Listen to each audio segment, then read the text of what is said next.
Namaskar. Welcome to this session of Shiksha Shilpi. We started our journey from 5th September and it will be continued till tomorrow in this first phase of program for orientation of science teachers. These last 60 days or 2 months, every Saturday and Sunday, we all were engaged for almost 4 hours and listening to around 40 eminent speakers. The speakers they covered all possible subjects related to the education and also with the national education policy. The subject like meteorology to X-ray diffraction, very scientific talks, ancient maths to modern teaching technology, hands-on activities to designing of a questions, developing investigative power to developing abilities, like many aspects of the education that were discussed. Environment, sanitization, diet, and all those subjects which are the part of our syllabus. Even there were certain talks which were organized on subjects, pure subjects like physics, chemistry, biology, maths. How exactly these subjects can be taught in a class? That all the talks, there were the great people, scientists, educationalists, science communicators, thinkers, researchers. They were from different part of the countries, and each and every talk was unique and was a great learning experience to us all. But then, this program, why this program?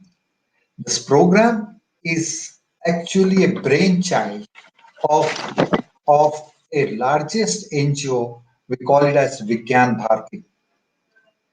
It's a vision and a mission of Vigyan Bharati, which help us to bring this live.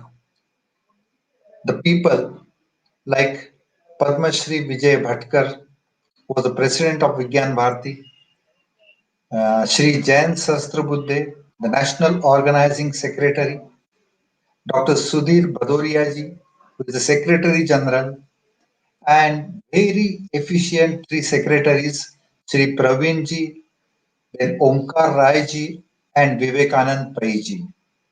Along with them, one more name which I should not forget was Sri Dr. Arvind Ranade is from Vigyan Prasar. So their vision and their vision has has initiated a thought of such kind of the orientation program. The entire responsibility for conducting this program was given to a core committee, and this core committee has a strong team of 42 state coordinators and around 258 team members. This entire committee is headed by a very able person, Dr. Ajay Mahajan, as a convener. All these people they have given a lot of inputs to us, and finally the Shiksha Shilpi came into existence and has done the journey so far. These valuable inputs definitely help us to improve the program also. But then real success of any program it depends upon the participants.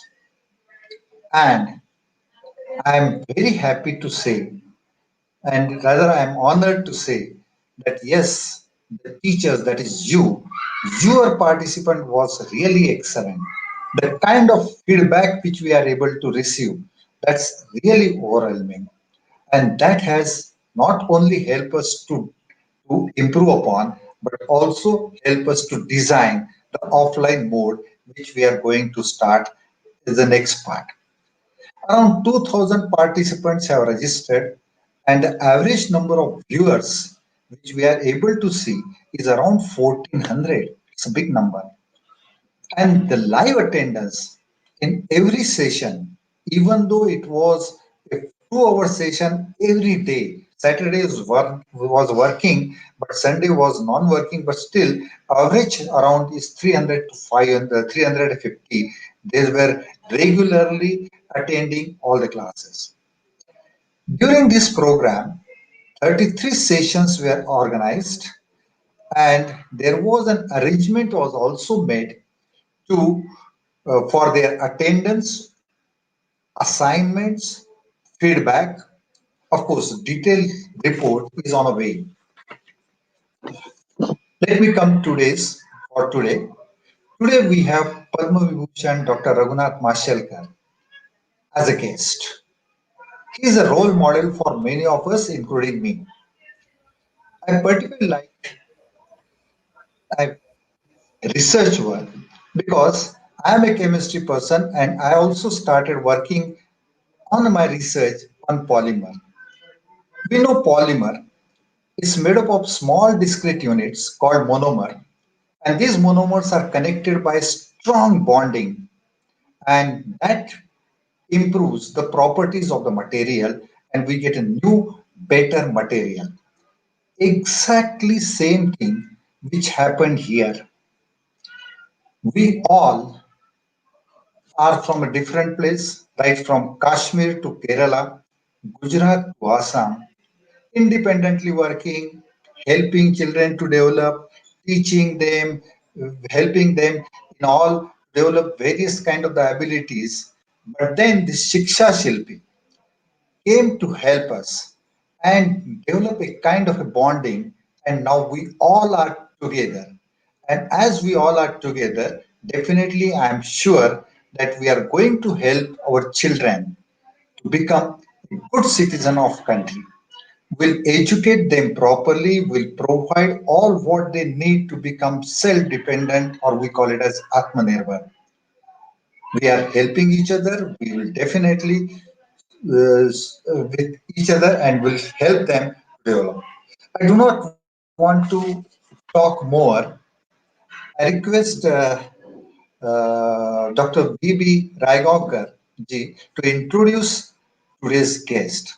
With one sentence about Raigawkar ji, as I know, he devoted his entire life for science propagation, awareness, science awareness, popularization, and he, as an employee of NCSM, that is National Council of Science Museum. So, Raigawkar sir, please. अरे वाह, so nice of you Hemant ji, बहुत बहुत धन्यवाद। अ, आप सभी को अत्यंत आदर से प्रणाम। वैसे आज का यह दिवस जो है ना, अत्यंत महत्वपूर्ण दिवस है। 7 नवंबर, हम सारे भारतवासी विज्ञान प्रेमियों के लिए यह दिवस अत्यंत महत्वपूर्ण है, क्योंकि हम अच्छी तरह से जानते हैं कि आज का ये जो दिवस है, यह दिवस भारत देश के महान वैज्ञानिक एवं Nobel laureate sir CV Raman साहब का आज जन्मदिन है। और शिक्षा शिल्पी के आज के कार्यक्रम में ये हम सबके लिए बहुत ही आनंद की बात है कि जगत प्रसिद्ध वैज्ञानिक, तत्वज्ञ एवं महान मानवतावादी विचारवंत, तपोवृद्ध, वयोवृद्ध एवं विज्ञान वृद्ध, ये ज्यादा महत्वपूर्ण है, आदरणीय रघुनाथ माशेलकर जी हमारे बीच में उपस्थित है। हम सबके लिए यह सौभाग्य की बात है। और जैसे अभी हेमंत जी ने बताया, मेरे मेरे मेरे ऊपर उनका परिचय करने का दायित्व मिला है और मैं ये अत्यंत सौभाग्य से समझता हूँ। वैसे सर का परिचय बहुत बड़ा है, छोटी छोटी बातें मैं आपके साथ शेयर करूंगा। सर बचपन में अत्यंत विपरीत परिस्थितियों का सामना करते करते आ गया है, and he achieved his first PhD at the age of only 23.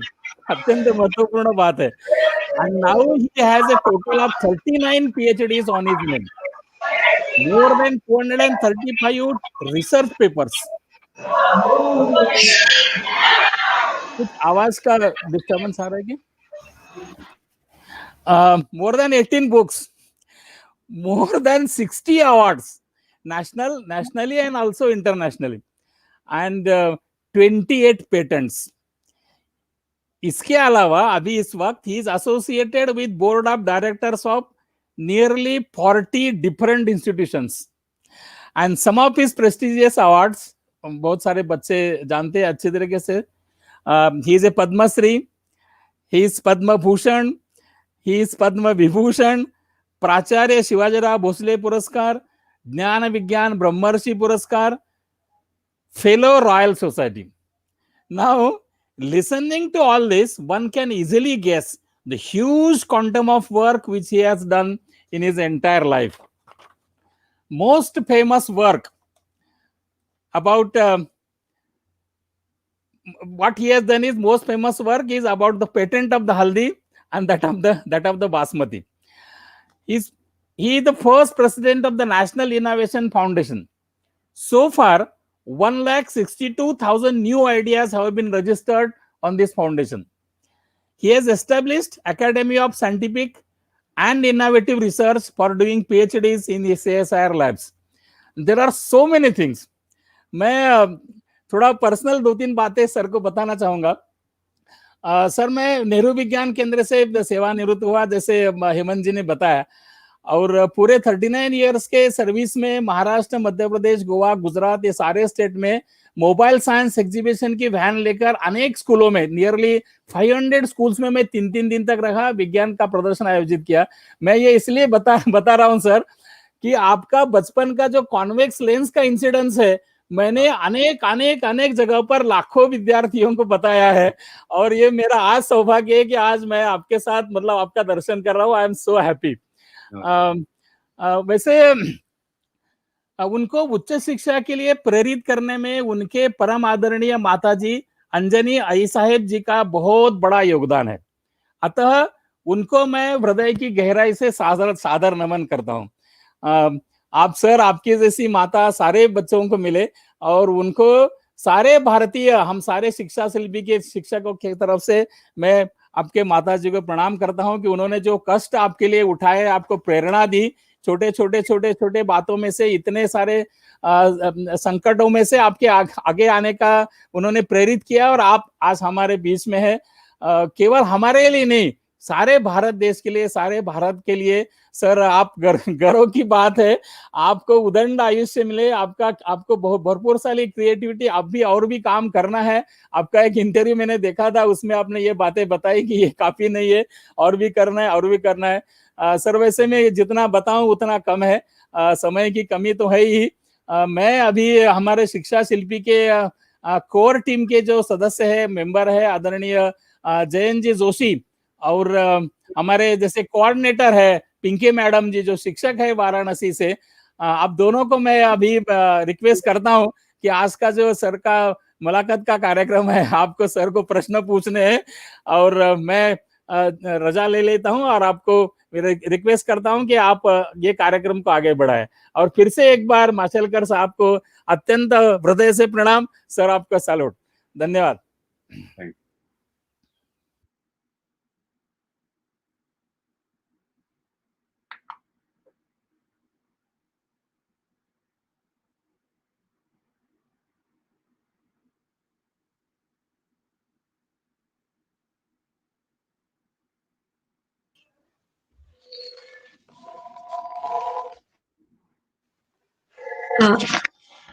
नमस्कार sir. Jayant sir, you are on Hello. mute. Hello. Yes sir. Namaskar. Yes sir, we are. Your Good voice evening, is sir. audible now. Good evening, friends. Today is one of the special day for we Indians. As Mr. Raghavkar said, today is 132nd birth anniversary of the only Nobel laureate of India in the field of science who got Nobel Prize for his research work done in India. Of course, there are few more, but their work was not in India. It was abroad. Of course, we are equally proud of them. But on this auspicious day, it's an honor for us to have a towering personality of our nation, internationally honored scientist, hardcore nationalist by action, strong advocate of traditional knowledge, national professor, respected Padma Vibhushan, Dr. Raghunath Ji Mashelkar. I welcome you, sir, and we are eager to listen you. Over to Pinky Chaudhary, madam. नमस्ते महोदय। आज के इस विशेष साक्षात्कार का मध्यवर्ती विषय है शिक्षक, शिक्षा का एक शिल्पकार। हमारी संस्कृति में भारतीय भारतीय सभ्यता में माँ को ही बच्चे का सबसे पहला गुरु माना जाता है। तो चले हम शुरुआत करते हैं आपकी पूजनीय माँ से। हमने आपके बारे में पढ़ा है कि आपकी माँ ने आपके बचपन में ही अपना मूल ग्राम छोड़कर मुंबई आना तय किया, जो कि आपके जीवन में बदलाव का बहुत ही महत्वपूर्ण कारण रहा। कृपया आप अपनी माँ के इस निर्णय और दृढ़ निश्चयी स्वभाव के विषय में हमारे दर्शकों को कुछ बताएं। नमस्कार। नमस्ते। सबसे प्रथम मैं सर सीवी रामन को प्रणाम करता हूं, क्योंकि जैसे बताया गया उनका आज जन्मदिन है और भारत का, जैसे जैन जी ने कहा, नोबेल प्राइज मिलना और वो भी यहाँ काम करके, ये बहुत बड़ी बात है। तो वो उन्होंने करके दिखाया, तो ये बड़ा अच्छा दिन है। दूसरी बात तो ये है कि आज मुझे शिक्षा शिल्पी, ये आपकी बहुत अच्छी कल्पना है। You know, the teacher being the architect of shaping the students, shaping the education, shaping the future of the country, ये बहुत अच्छी कल्पना है। तो आपने मुझे बुलाया, इसलिए मैं आपको धन्यवाद देता हूँ। हेमंत राव जी ने और विठल राव जी ने और जयंत जी ने कुछ मेरे बारे में बहुत अच्छे शब्द कहे, तो मैं आपको भी धन्यवाद देता हूं। और आपने जो प्रश्न पूछा है, ये मेरी माता के बारे में है। तो थोड़ा मैं आपको थोड़ा बैकग्राउंड बताऊंगा कि मेरा नाम है मशेलकर। तो मेरा जन्म मशेल, ये जो गांव है गोवा में, वहीं हुआ, इसलिए मैं मशेलकर हूँ। और मेरे पिताजी जब मैं सिर्फ 6 बरस का था तो चल बसे। और वैसे मेरी माता जी तो अशिक्षित थी, तो वो नौकरी करने के लिए बंबई आ गई और बहुत कठिन परिस्थितियां थी। सुबह का खाना और शाम का खाना मिलना, ये भी बड़ा मुश्किल था। लेकिन उन्होंने बहुत मेहनत करके, कभी सिलाई करे, कभी दूसरा कुछ करे, करके करके करके मुझे उन्होंने बढ़ाया। लेकिन ये गरीब थी, लेकिन उनके विचार बहुत उच्च थे। और विचारों की श्रीमंती जिसको हम कहते हैं ना, वो विचारों की धनी थी वैसे। और हमेशा उन्होंने मुझे जो वैल्यूज है, मूल्य है, उसके बारे में बताया। गरीब हो न हो, लेकिन हमारे जो मूल्य है वो बहुत ऊंचे होने चाहिए। हमारी जो आकांक्षाएं हैं, एस्पिरेशंस है, वो ऊपर रखनी चाहिए। ये उन्होंने बताया। तो मैं 3 ही बातों का जिक्र करूंगा। एक तो पहले ऐसा था कि वैसे तो खुद ही अशिक्षित थी, लेकिन कुछ समझ सकती थी, कुछ पढ़ सकती थी। तो मुझे पता है कि, याद है कि जैसे कि मैथमेटिक्स में हो, तो मैथमेटिक्स में मुझे हमेशा 100 आउट ऑफ 100 मिलते थे, 100 मिलते थे। लेकिन कभी कभी 97 मिलते थे आउट ऑफ 100। तो मैं कहता था उसमें क्या फर्क पड़ता है, ठीक है, 97 मिल गए। तो अगर मैं घर पे आता हूँ तो मुझे वो बिठाती थी और ये मुझे बताना कि आपको 97 तो मिले, लेकिन वो 3 मार्क गए, वो कहाँ गए। तो मैं देख रहा था कि मुझे 97 मिले और वो देख रहे कि मेरे 3 मार्क गए। तो ये है कि भाई जो कुछ करना है, वो उसमें आपको जो सर्वश्रेष्ठता है, जो एक उच्चांक है, उससे मत ढलो कभी भी। एस्पिरेशन बहुत हाई रखो, ये उन्होंने मुझे सिखाया। जैसे दूसरी एक याद है मुझे, ऐसे बहुत बोलने वाली बातें हैं, लेकिन हमारे बहुत सारे आगे प्रश्न है, इसलिए सिर्फ 3 मुद्दे पर मैं बात करूंगा। दूसरा ये है कि मुझे याद है कि इतनी हमारी परिस्थिति कठिन थी कि उनको रोज कुछ ना कुछ यहाँ वहाँ जाके कुछ काम ढूंढना पड़ता था। तो एक बार वो प्रार्थना समाज जो हमारा एक गिरगांव में, वहाँ एक कांग्रेस हाउस है, वहाँ गई थी, जहाँ नौकरी के लिए जो महिलाएं हैं वो आती थी। तो वो ऐसे इसमें खड़ी थी, और जब उनकी टर्न आई तो उनको उन्होंने पूछा कि हमारा minimum educational qualification 3rd standard है, तीसरी इयत्ता। तो उन्होंने कहा मैं तो अनपढ़ हूँ, मेरी तीसरी इयत्ता नहीं हुई है। तो उन्होंने कहा कि हम आपको जॉब नहीं दे सकते। वैसे तो वो झूठ बोल सकती थी कि तीसरी इयत्ता का सर्टिफिकेट किसके पास होता है, लेकिन कभी उसने झूठ नहीं बोला। हमें भी सिखाया कि झूठ नहीं बोलना, हमारे बच्चों को भी सिखाया कभी झूठ नहीं बोलना, ये जो वैल्यूज की बात करते हैं ना हमने। और जब वो वापस आ रही थी, उन्होंने सोचा कि ये मेरा आज अपमान हो गया। ये क्यों हो गया? क्योंकि मुझे शिक्षा नहीं है। तो मैं मेरे बच्चे को इतना सिखाऊंगी कि जो सर्वोच्च हो, वो सर्वोच्च क्या है उसको पता नहीं था, उनको पता नहीं था। तो मैं ये हुआ इसमें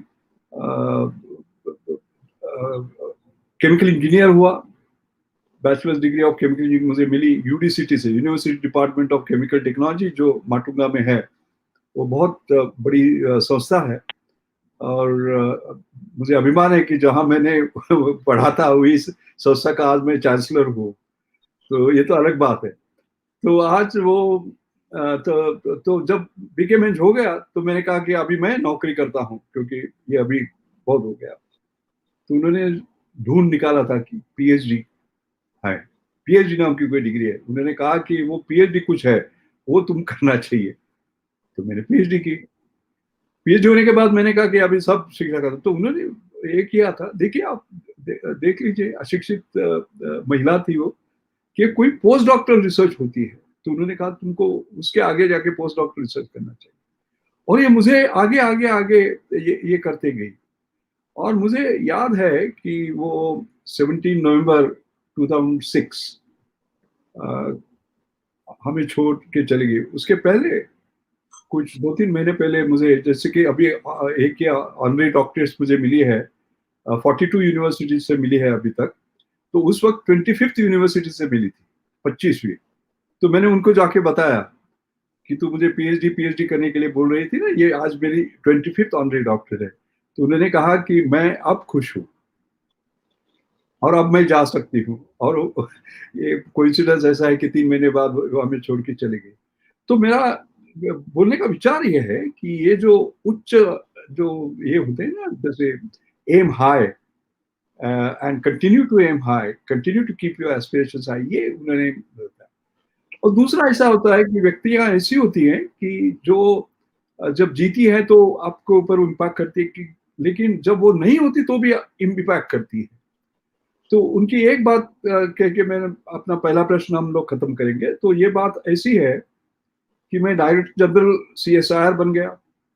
सीएसआईआर बड़ी संस्था है जिसमें 40 प्रयोगशालाएं हैं, जैसे कि नेशनल केमिकल लेबोरेटरी है, नागपुर में अपनी national environmental engineering research institute है, नीरी है, दिल्ली में नेशनल फिजिकल लेबोरेटरी है, ऐसी 40 प्रयोगशालाएं। तो ऐसी 40 प्रयोगशालाओं का मैं ये था, डायरेक्टर जनरल था। तो मेरा हेडक्वार्टर था दिल्ली में, लेकिन ये रहती थी पुणे में। तो हम क्या करते थे, मेरा रिसर्च जो है ना वो मैंने कभी छोड़ा नहीं। अगर जो भी मैं वही था, यहाँ था सीएसआर का मुख्य था। लेकिन फिर भी मैं वीकेंड को, फ्राइडे नाइट को आता था, सैटरडे को रहता था, तो संडे को वापस जाता था। और जब मैं वापस जाऊं तो जो कुछ खिस्से में मेरी चेंज है, 100 रुपया हो, 200 रुपया हो, 500 रुपया हो, कितना हो, मैं उनको देता था बस। उनको कभी मैं 11 बरस में पूछा नहीं कि भाई तू तो आपने क्या किया उसका। जब वो चल गई तो हमारी कन्या जो है श्रुति, वो उनकी वो जो सारी होती है वो देख रही थी। तो उसके बीच में उन्होंने वो सब ये रखे थे, और उसमें मेरे लिए एक मैसेज था कि मैंने इसलिए ये इकट्ठे किए हैं कि आप इसका उपयोग करें, और आप साइंस तो करते हैं लेकिन गरीबों के लिए कुछ करें, गरीबों के लिए साइंस करें, है ना, जिसका उनको वो फायदा हो। तभी मैंने वो पैसे और मेरे कुछ ये डाल के कुछ मेरे ख्याल में कोई 16 लाख इकट्ठा करके मेरे एक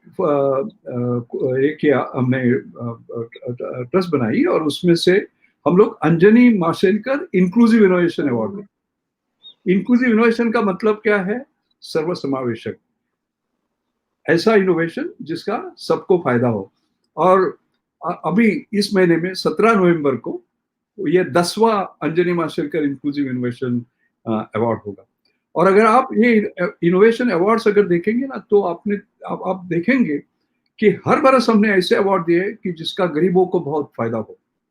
जैसे कि लास्ट ईयर जो हमने दिया था, तो 2 अक्टूबर को दिया था, जब 150 बरस गांधी जी के, आपको याद है ना, तो उन्होंने, गांधी ने कहा था कि मैनुअल स्कैवेंजिंग के बारे में, sanitation is more important then politics here से। और ये जो मैनुअल स्कैवेंजर्स होते हैं, तो आपने देखा होगा, जो सफाई करते हैं, उनकी आयु, हाँ, आयु बहुत कम होती है और ये होती है। तो वो मैन होल क्या ही गलत है, why man in the hole, it should be machine in the hole. तो उन्होंने एक मशीन बनाया, एक बैंडिकूट नाम का रोबोट बनाया, और जो उसकी सफाई करता है। लेकिन इनका ये नहीं जाए, इनकी नौकरी नहीं जाए, इसलिए वो सिखाते हैं ये रोबा कैसा चलाने का। तो आप सोच सकते हैं कि समाज में आज उनकी प्रतिष्ठा बढ़ती है, क्योंकि अगर वो स्कूल में हो तो किसी ने, उनकी बच्ची हो, उनको पूछा कि भाई आपके फादर क्या करते हैं, तो क्या मैनुअल स्कैवेंजिंग कहेंगे? नहीं, अभी वो कहते हैं सिर ऊंचा करके कि वो रोबो ऑपरेटर है। ऐसे क्रांतिकारक जो ये थे ना, तो यही उनका सपना था कि ऐसी टेक्नोलॉजी बनाए जिसका गरीबों का फायदा हो। तो इन शॉर्ट उनका जो इम्पैक्ट है, वो केवल वो जब मेरे आयुष्य में थी तभी नहीं था, वो अभी तक है। Sir, you started your primary education in a municipal school. Nowadays, general perception of common people about the municipal school is not that good. Will you please comment on that? Yes, Jayendra, actually, not only I went to municipal school, Mahanagar Palika, but I also studied in Marathi. Okay, it made no difference to me. You are interviewing me today. So it made absolutely no difference. See, at the end of it, Jayendra, it depends upon the teachers that you have. All right, and the values that these sort of schools give you. It just doesn't make a sort of a difference, you know.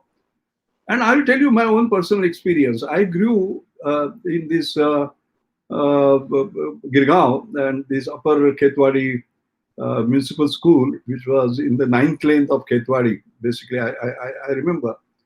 But we had outstanding teachers, basically. They showed us the way, and actually they built our personality. They taught values, basically, to care for the poor, cleanliness, truthfulness, integrity, and so on and so forth. That was something that they did. And Jayendra, I'll tell you something interesting about these schools, how they are good still today. What happened was that when I became 70 years old, there was a celebration in Pune. And 1st January is my birthday, by the way. So 1st January, I decided, how do you spend the morning of 1st January? I always do something which is good for the society on that day, like going to some blind school or deaf and dumb school or something I will do. So on that day, I said, let me do like this. I said, let me relive my past in the way that I was living. So I got 70 children from municipal schools, from juggies, from slums. Okay? And I said, I will have a dialogue with them. And I had that dialogue. And this was done in our, near ISER, Pune. We have the NCL Innovation Center. So we hear that Dr. Premnath organized it. And I can tell you at the end of that, those girls and boys who were going to municipal school taught me something. I got up and I said, today I have got my 70 gurus. Why do I say that? I want to emphasize that. I link municipal schools with values because and I did not give a talk to them. I made them talk. So at that time, you'll remember the Anna Hazaro Andolan was going on in Delhi about corruption. Mm-hmm. And one girl got up and said, "Sir, corruption की क्या होता है? क्यों होता है? मेरे ख्याल में तो इसलिए होता है कि आप किसी को पैसा देते हैं और वो पैसा लेता है। अगर हम सबने ऐसे डिसाइड किया कि हम पैसा नहीं देंगे और सबने ऐसे भी ये निश्चय किया कि हम पैसा नहीं लेंगे, अगर हर एक भारतीय ने ये किया तो करप्शन कहाँ रहेगा? म्युनिसिपल स्कूल में जाने वाला। दूसरा था एनवायरमेंट के बारे में, पर्यावरण के बारे में।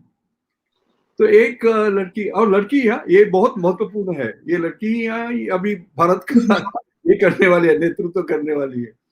तो एक लड़की ने कहा कि भाई सर, ये पर्यावरण की बात होती है, लेकिन मैंने सुना है कि इंग्लैंड में अगर कोई अपने कुत्ते को लेता है, रास्ते में जाता है, और अगर कुछ उस कुत्ते ने कुछ ये किया, वहाँ स्पॉइल किया और कुछ ये हुआ, तो वो आदमी है वो खुद उसको सफा करके ये करता है। तो यानी कि उसकी खुद की रिस्पॉन्सिबिलिटी होती है कि मैं ही ये काम करूंगा, दूसरे ऊपर नहीं है। तो उन्होंने कहा कि सर, अगर हमने हर एक भारतीय ने ऐसा किया कि हम गंदगी नहीं करेंगे, दूसरे को करने नहीं देंगे, तो क्या होगा फिर? ये सब खत्म हो जाएगा। तो जयेंद्र राव, सोचिए कि आज भी, और ये झुग्गी से आने वाली लड़की है, ये कॉन्वेंट की लड़की नहीं है, वो मराठी में पढ़ने वाली यहाँ की झुग्गी वाली लड़की है। उसके विचार देखिए आप, कि भारत का जो आगे नागरिक कैसे होना चाहिए, अगर उसका मैं डेफिनेशन करूं तो ऐसे होना चाहिए। तो मैं कहूंगा कि म्युनिसिपल स्कूल में जाने से कोई नुकसान नहीं, उल्टा हमें ये जो वैल्यू जो है ना, वो सीखने को मिलते हैं। Pinky ma'am please. Sir, yes sir, कुछ पंक्तियां। वह पथ क्या, पथिक कुशलता क्या, जिस पथ में बिखरे शूल न हो, नाविक की धैर्य कुशलता क्या, जो धाएं प्रतिकूल न हो।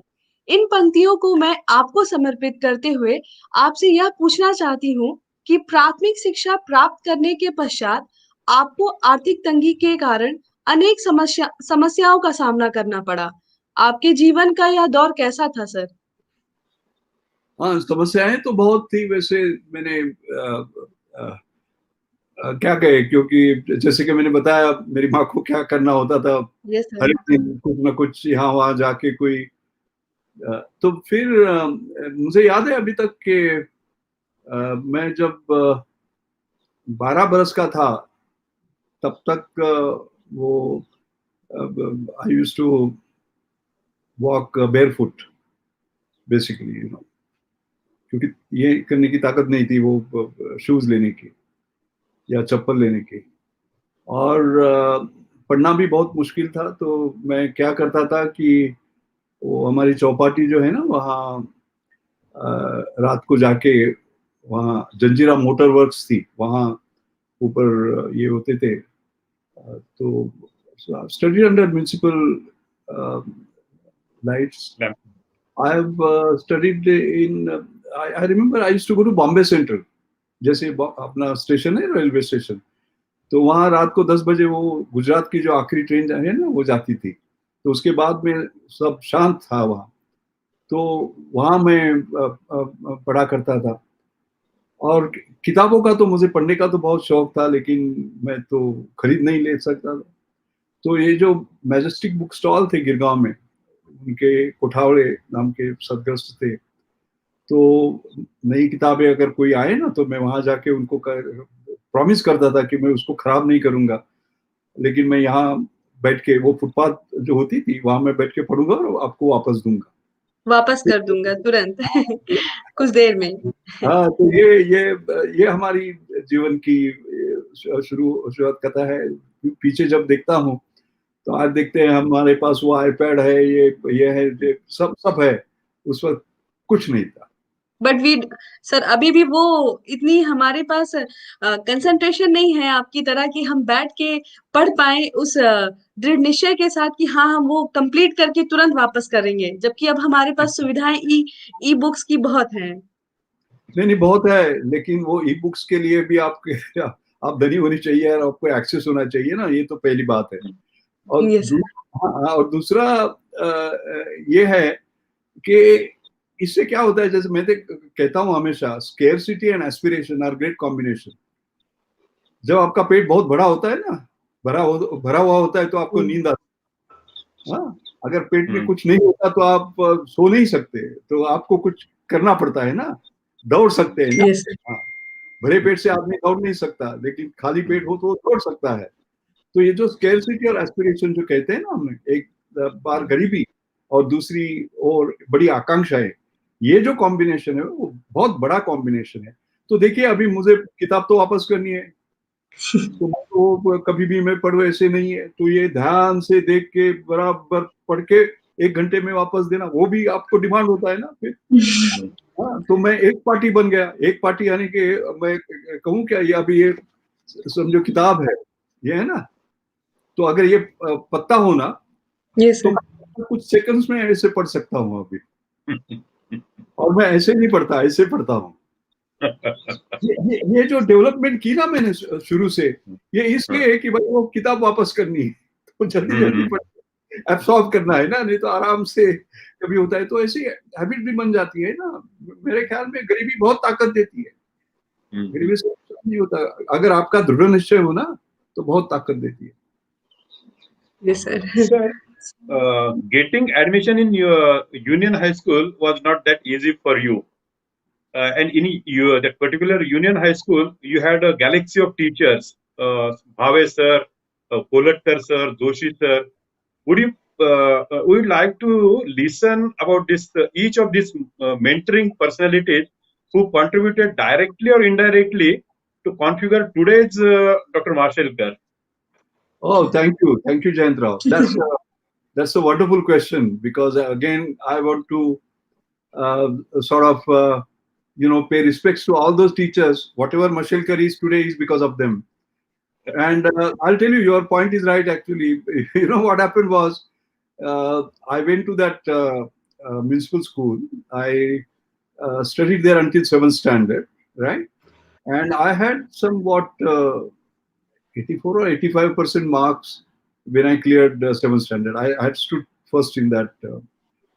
And in order to get to the secondary school, basically, 8th standard, I remember we required all together at that time some 21 rupees or something like that, because there were different kinds of fees, and so on and so forth. And my mother didn't have that. And it took us a long time to collect those 21 rupees. In fact, I remember going to Chowpatty once again. There was a housemaid who used to do some work there, and it was her saving that she gave us, basically.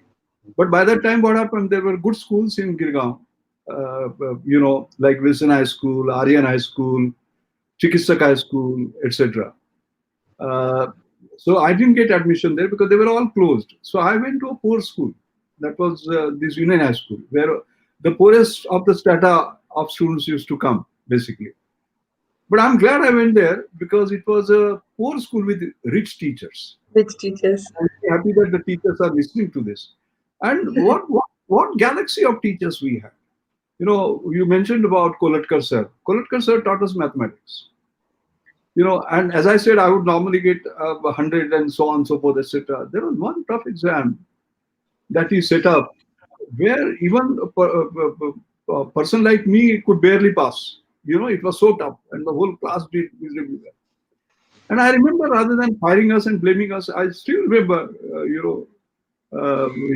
he used to wear a dhoti, and I still remember his tall figure. And in between benches, there's a space where you can walk. So he came to the class. He did not teach us anything on that day.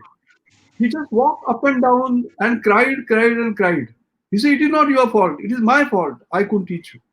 That was the class he took on that. That was Kolatkar sir. Then there was Lard sir. Lard sir taught us English. You know what he used to do? He used to ask us to read the editorial of Times of India and speak about it after it came to us. Now, I was so poor, I could not get Times of India. So what I would do is that there was a Irani hotel. Irani chaha tumhara ato dasil tayawali tasiti hotel. Sir, I had again struck a deal like I did with Majestic, that I'll come, read the editorial, and give the paper back. So he set such high standards. Joshi sir, that you talked about, incredible. He taught us. I remember oratory. He taught us, basically. I remember there used to be Shiru Trophy, which was an inter-school competition. And I and my friend Naresha, we represented the Shiru Trophy. And the way he prepared us, the way you speak, your gestures, you're engaging in dialogue, etc., etc., etc. And superb, of course, it used to be Marathi. Amazing, basically. You know, and I remember our proficiency was such that while I was in the ninth standard, I and Nareshka wrote actually a little drama, Sunthi Vasum Kokla Gela, right? Oh, oh. Can you just imagine that? We co-authored it. And I remember I directed it also, acted also in it, but I was so busy in directing that I forgot my own dialogues when. So that was Joshi sir. And Bhavesh sir, of course, it is now in all textbooks what he did, but for the sake of audience, I will tell you what he did was, and this is very important by the way. See, what happens is that we are so busy in completing the curricula. We are always chalk and talk on the board and so on. We don't show the children the outside world. So he believed in not म्हणजे आपण ज्याला मराठी घोका आणि ओका म्हणतो, just sort of remember and then reproduce, remember and reproduce. He didn't believe in that. He wanted to show us the whole world. So what he would do is that when I was that young, he took our entire class to show a soap making factory in Sivri. That was Hindustan River, by the way. And we went in tram, and the ticket for that was 5 paisa or 10 paisa. I could not afford it. He was poor, but he paid for it. I remember going to Ambernath factory, Vimco factory, matchboxes, Yes, sir. yeah, that etc. That was my first train journey. He also paid me. So he would make us see things and so on. So one day, that famous experiment that he did, which people talked about, and just now also sir talked about it. So what he did Convex was, lens. yeah, the power of a convex lens and how to find the focal length. So he took us out into the sun. He held a convex lens like this. This was a paper. He moved it up and down. All right. Yes, sir. And then the bright spot came in. He said, "This is focal length." And then he held it and the paper burnt. And then he turned to me for some reason and he said, "Raghunath, like this, if you focus your energies, you can achieve anything in the world." That did two things for me. One, I said, "My God, science is so powerful, I must become a scientist." That was the wow moment of our life, my life. And also I said, focus and you can achieve anything. And that's what I've done all my life. But as I grew, I saw more meaning in that experiment. What was the meaning? If you look at a convex lens, what are the properties of sunlight? Sun rays? Parallel lines. They're all parallel. And what is the property of parallel line, Pinky? Yes, sir. They never meet each other. That Never is meet each other. Yeah. So what did the convex lens do? It brought them They all together. brought them together. So today, if you see our country gets divided because of race, religion, etc., etc., they never want to meet. Convex lens leadership make them meet. Actually, Yes. what we need a convex lens leader will bring sort of all India together and so on. So those lessons that I learned became useful for me when I became director of NCL, National Chemical Laboratory. We had divisions: inorganic chemistry division, organic chemistry division, polymer chemistry division, biochemistry division, and division. And they didn't used to talk to each other. I said nothing doing. One NCL, team NCL, right? And when I went to CSR, DG CSR, 40 laboratories, they didn't used to talk to each other. I said nothing doing. Team CSR, one CSR. They used to fight among themselves. I said nothing doing. And by the time I left, there was one project where 19 laboratories actually were working sort of together. And then when I became the president of Global Research Alliance, like CSR India, 40 labs, CSR Australia, CSR South Africa, Fraunhofer Gesellschaft Germany, VTT Finland, DTR Denmark, TNO Netherlands, Batel USA, Sirim Malaysia.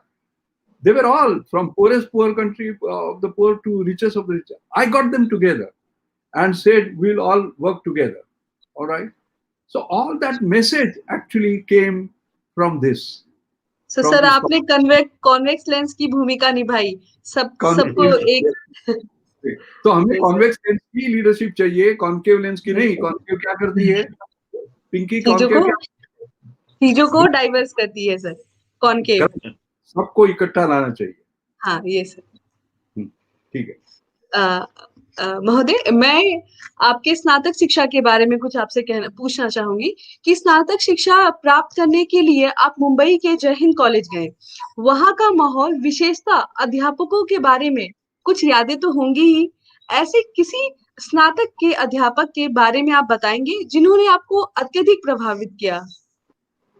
हाँ, वैसे तो देखिए Jain college उस वक्त ये बड़ा सबसे लेकिन मेरा क्या हुआ था, मैं एसएससी में 11वां आया था ना, तो इसलिए मुझे वहाँ एडमिशन जल्दी मिल गई। वहाँ भी मुश्किल था बाय द वे, क्योंकि क्या हुआ, यहाँ 21 रुपए की फीस की कठिनाई थी, वहाँ कुछ ज्यादा थी। अभी याद नहीं है मुझे 100 रुपए हो या 200 रुपए हो। वो भी मेरे फ्रेंड्स सब कोई कोई किसी ने आके ये करके ये किया, तो फिर मैं जय हिंद कॉलेज गया। तो जय हिंद कॉलेज तो वहाँ से इंटर साइंस में हमेशा पहला वहां से आता था, बहुत बहुत अच्छी ये थी। तो वहाँ के जो टीचर थे वो तो जैसे कि आपको पता है ना, वो सिंधी ये थे, तो वहाँ टीचर्स बहुत सारे सिंधी थे, गुरसहानी, कोटवानी वगैरह वगैरह। तो वैसे बहुत अच्छे टीचर्स थे, लेकिन मुझे सबसे अच्छे लगे जिन्होंने हमें फिजिक्स सिखाया। उन्होंने मुझे अभी तक याद है कि Newton's law, first law and second law, वो इतना प्रिसाइजली हमें सिखाया, यू नो, कि मुझे अभी तक वो याद है, यू नो, कि वो इसकी फोर्सेस के बारे में उसका डेफिनेशन, और body continues to be in a state of rest और motion until and unless it is acted upon by an external unbalanced force.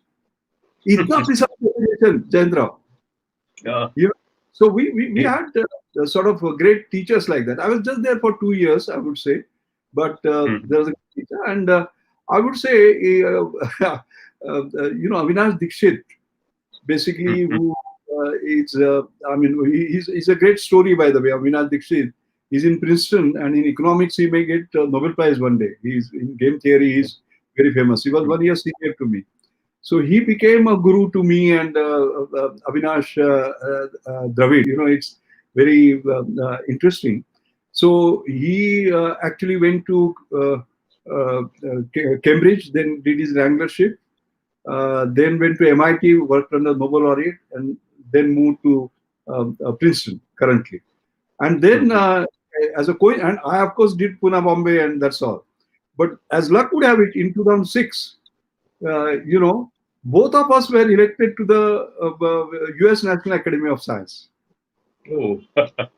Yeah, after Nobel Prize, there are two highest things. One is Fellow of Royal Society, and second is US National Academy of Science. Yeah. So he followed the Cambridge, MIT, Princeton path, and in the same book. And after him, I signed, but I followed only Bombay Pune path. So that also told me. But he was our teacher. He was our guru. He sort of said as well. By the way, Jayendra, he took BSc Mathematics and Physics Principal, and went to St. Xavier's College. And I had stood first in UD City that year, and breaking the record that year. When he and I met in the evening on that day, I did not know how many marks he had, but we went for a walk, and somebody asked him how many marks he got. He had got 600 out of 600. Oh, that stands as a record. And poor Chitre, he got 96%, but he stood second, and he stood first.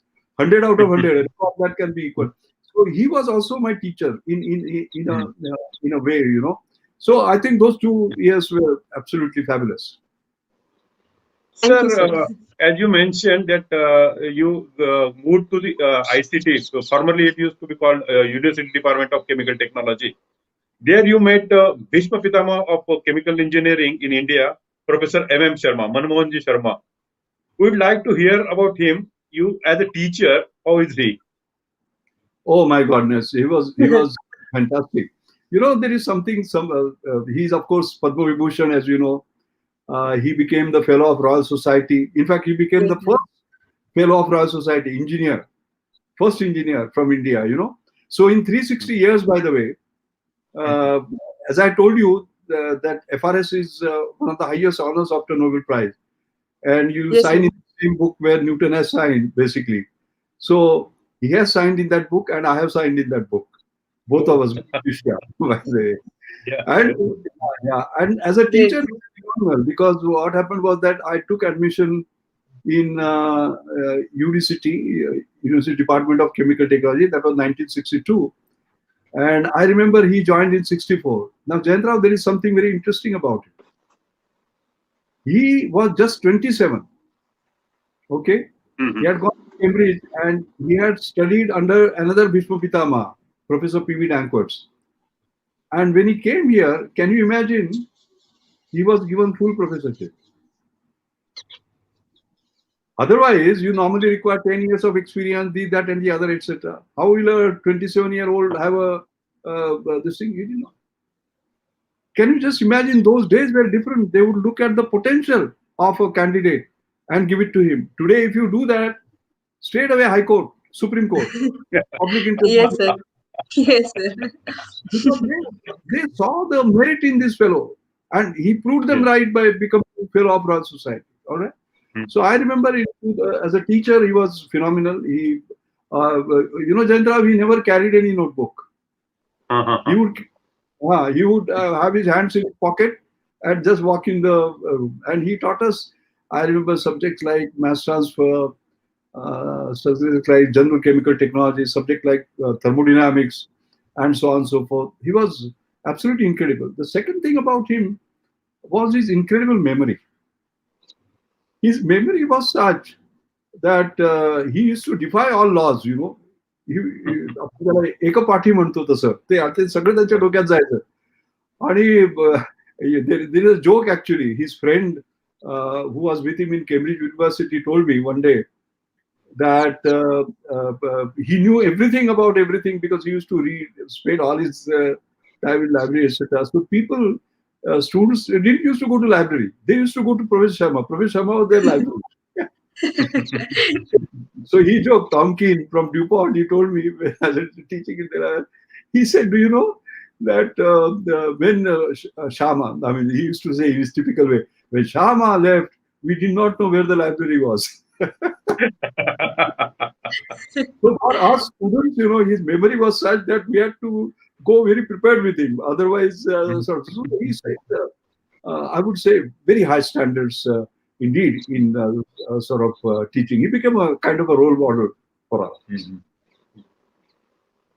मैं आगे बढ़ना चाहूंगी. कुछ पंक्तियां जो Mashelkar sir को मैं समर्पित करती हूँ. ये सर हम कुछ कहीं से एक शिक्षक ने आपके लिए लिखा है. जब उन्होंने आपके बारे में सुना तो उन्होंने ये पंक्तियां खुद से बनाई हैं और आपको समर्पित किया है. तो देश की चिंता इन्हें सताई, व्यथित हुआ मन इनका, दूर देश का वासना भाया, कर्म धर्म स्वदेश है जिनका. पथ दर्शक देशभक्त ये, पथ दर्शक देशभक्त ये, करे अनुसरण हम सब भी, मातृभूमि के स्नेह के आगे सुख वैभव मन हर्ष शका न इनका. इन्हीं पंक्तियों के साथ मैं आग्रह करती हूँ कि आपको उच्च शिक्षा के लिए विदेश जाने हेतु छात्रवृत्ति मिलने के बावजूद भी आपने प्रोफेसर मनमोहन शर्मा जी के मार्गदर्शन में ही संशोधन करने का निर्णय लिया. और उसके बाद ये इसका सर क्या आपका वजह है कि आपने मतलब विदेश की जो है छात्रवृत्ति छोड़ के प्रोफेसर मनमोहन शर्मा जी के अंदर ही संशोधन करने का निर्णय लिया, और एक मार्गदर्शक के रूप में प्रोफेसर शर्मा जी के साथ आपका अनुभव कैसा रहा? उनके साथ संशोधन कार्य करते करते आपने उनसे कौन से ऐसे मूल आत्मसात किए? ये हमारे दर्शकों को थोड़ा बताएं. हाँ जरूर. आपने पहला जो प्रश्न पूछा ना, तो वो ठीक कहा, क्योंकि I used to be at the top of the class ना. तो हमें उस वक्त ये था कि हम लोग अप्लाई करते थे अमेरिका में, कनाडा में, वगैरह वगैरह. और फिर होती थी और वहां पढ़ने को जाते थे. और आपको याद है उस वक्त तो ब्रेन ड्रेन की बात करते थे ना. एक दफा अमेरिका के गए, फिर वापस नहीं आना. तो ये देश का बहुत बहुत बड़ा नुकसान हुआ। तो मैंने जब प्रोफेसर शर्मा हमें सिखाते थे अंडर ग्रेजुएट में, तो मैंने कहा कि इनसे अच्छा गुरु वहाँ कहाँ मिलेगा। तो मुझे वैसे 4 फेलोशिप्स मिली थी अमेरिका और कनाडा में। मैंने कहा मैं नहीं जाऊंगा वहाँ, मैं यही काम करूंगा। वैसे मैं पूरा स्वदेशी हूँ, मेरी पीएचडी डिग्री भी स्वदेशी है, म्यूनिसिपल स्कूल में भी गया और कुछ फर्क नहीं पड़ा। ये मैं बार बार सबको बताना चाहता हूँ, क्योंकि आज वो कल क्रेज है ना, ये गलत है मेरे ख्याल में। एनीवे, ये सर, इससे बहुत बहुत ज्यादा हमें ये मिलती है प्रेरणा कि जो लोग इससे प्रभावित है कि वो बाहर ही जाके अपनी शिक्षा ग्रहण करेंगे तो उनकी शिक्षा बहुत अच्छी होगी, उनके लिए तो सर और हम सबके लिए आप एक बहुत ही बड़ा प्रेरणा स्रोत है। हाँ, तो मैंने वो सब छोड़ दिया और मैंने कहा मैं यही काम करूंगा। तो और मेरी रिकॉर्ड टाइम में 3 बरस में मैंने ये किया, अभी तक रिकॉर्ड है वो पीएचडी का।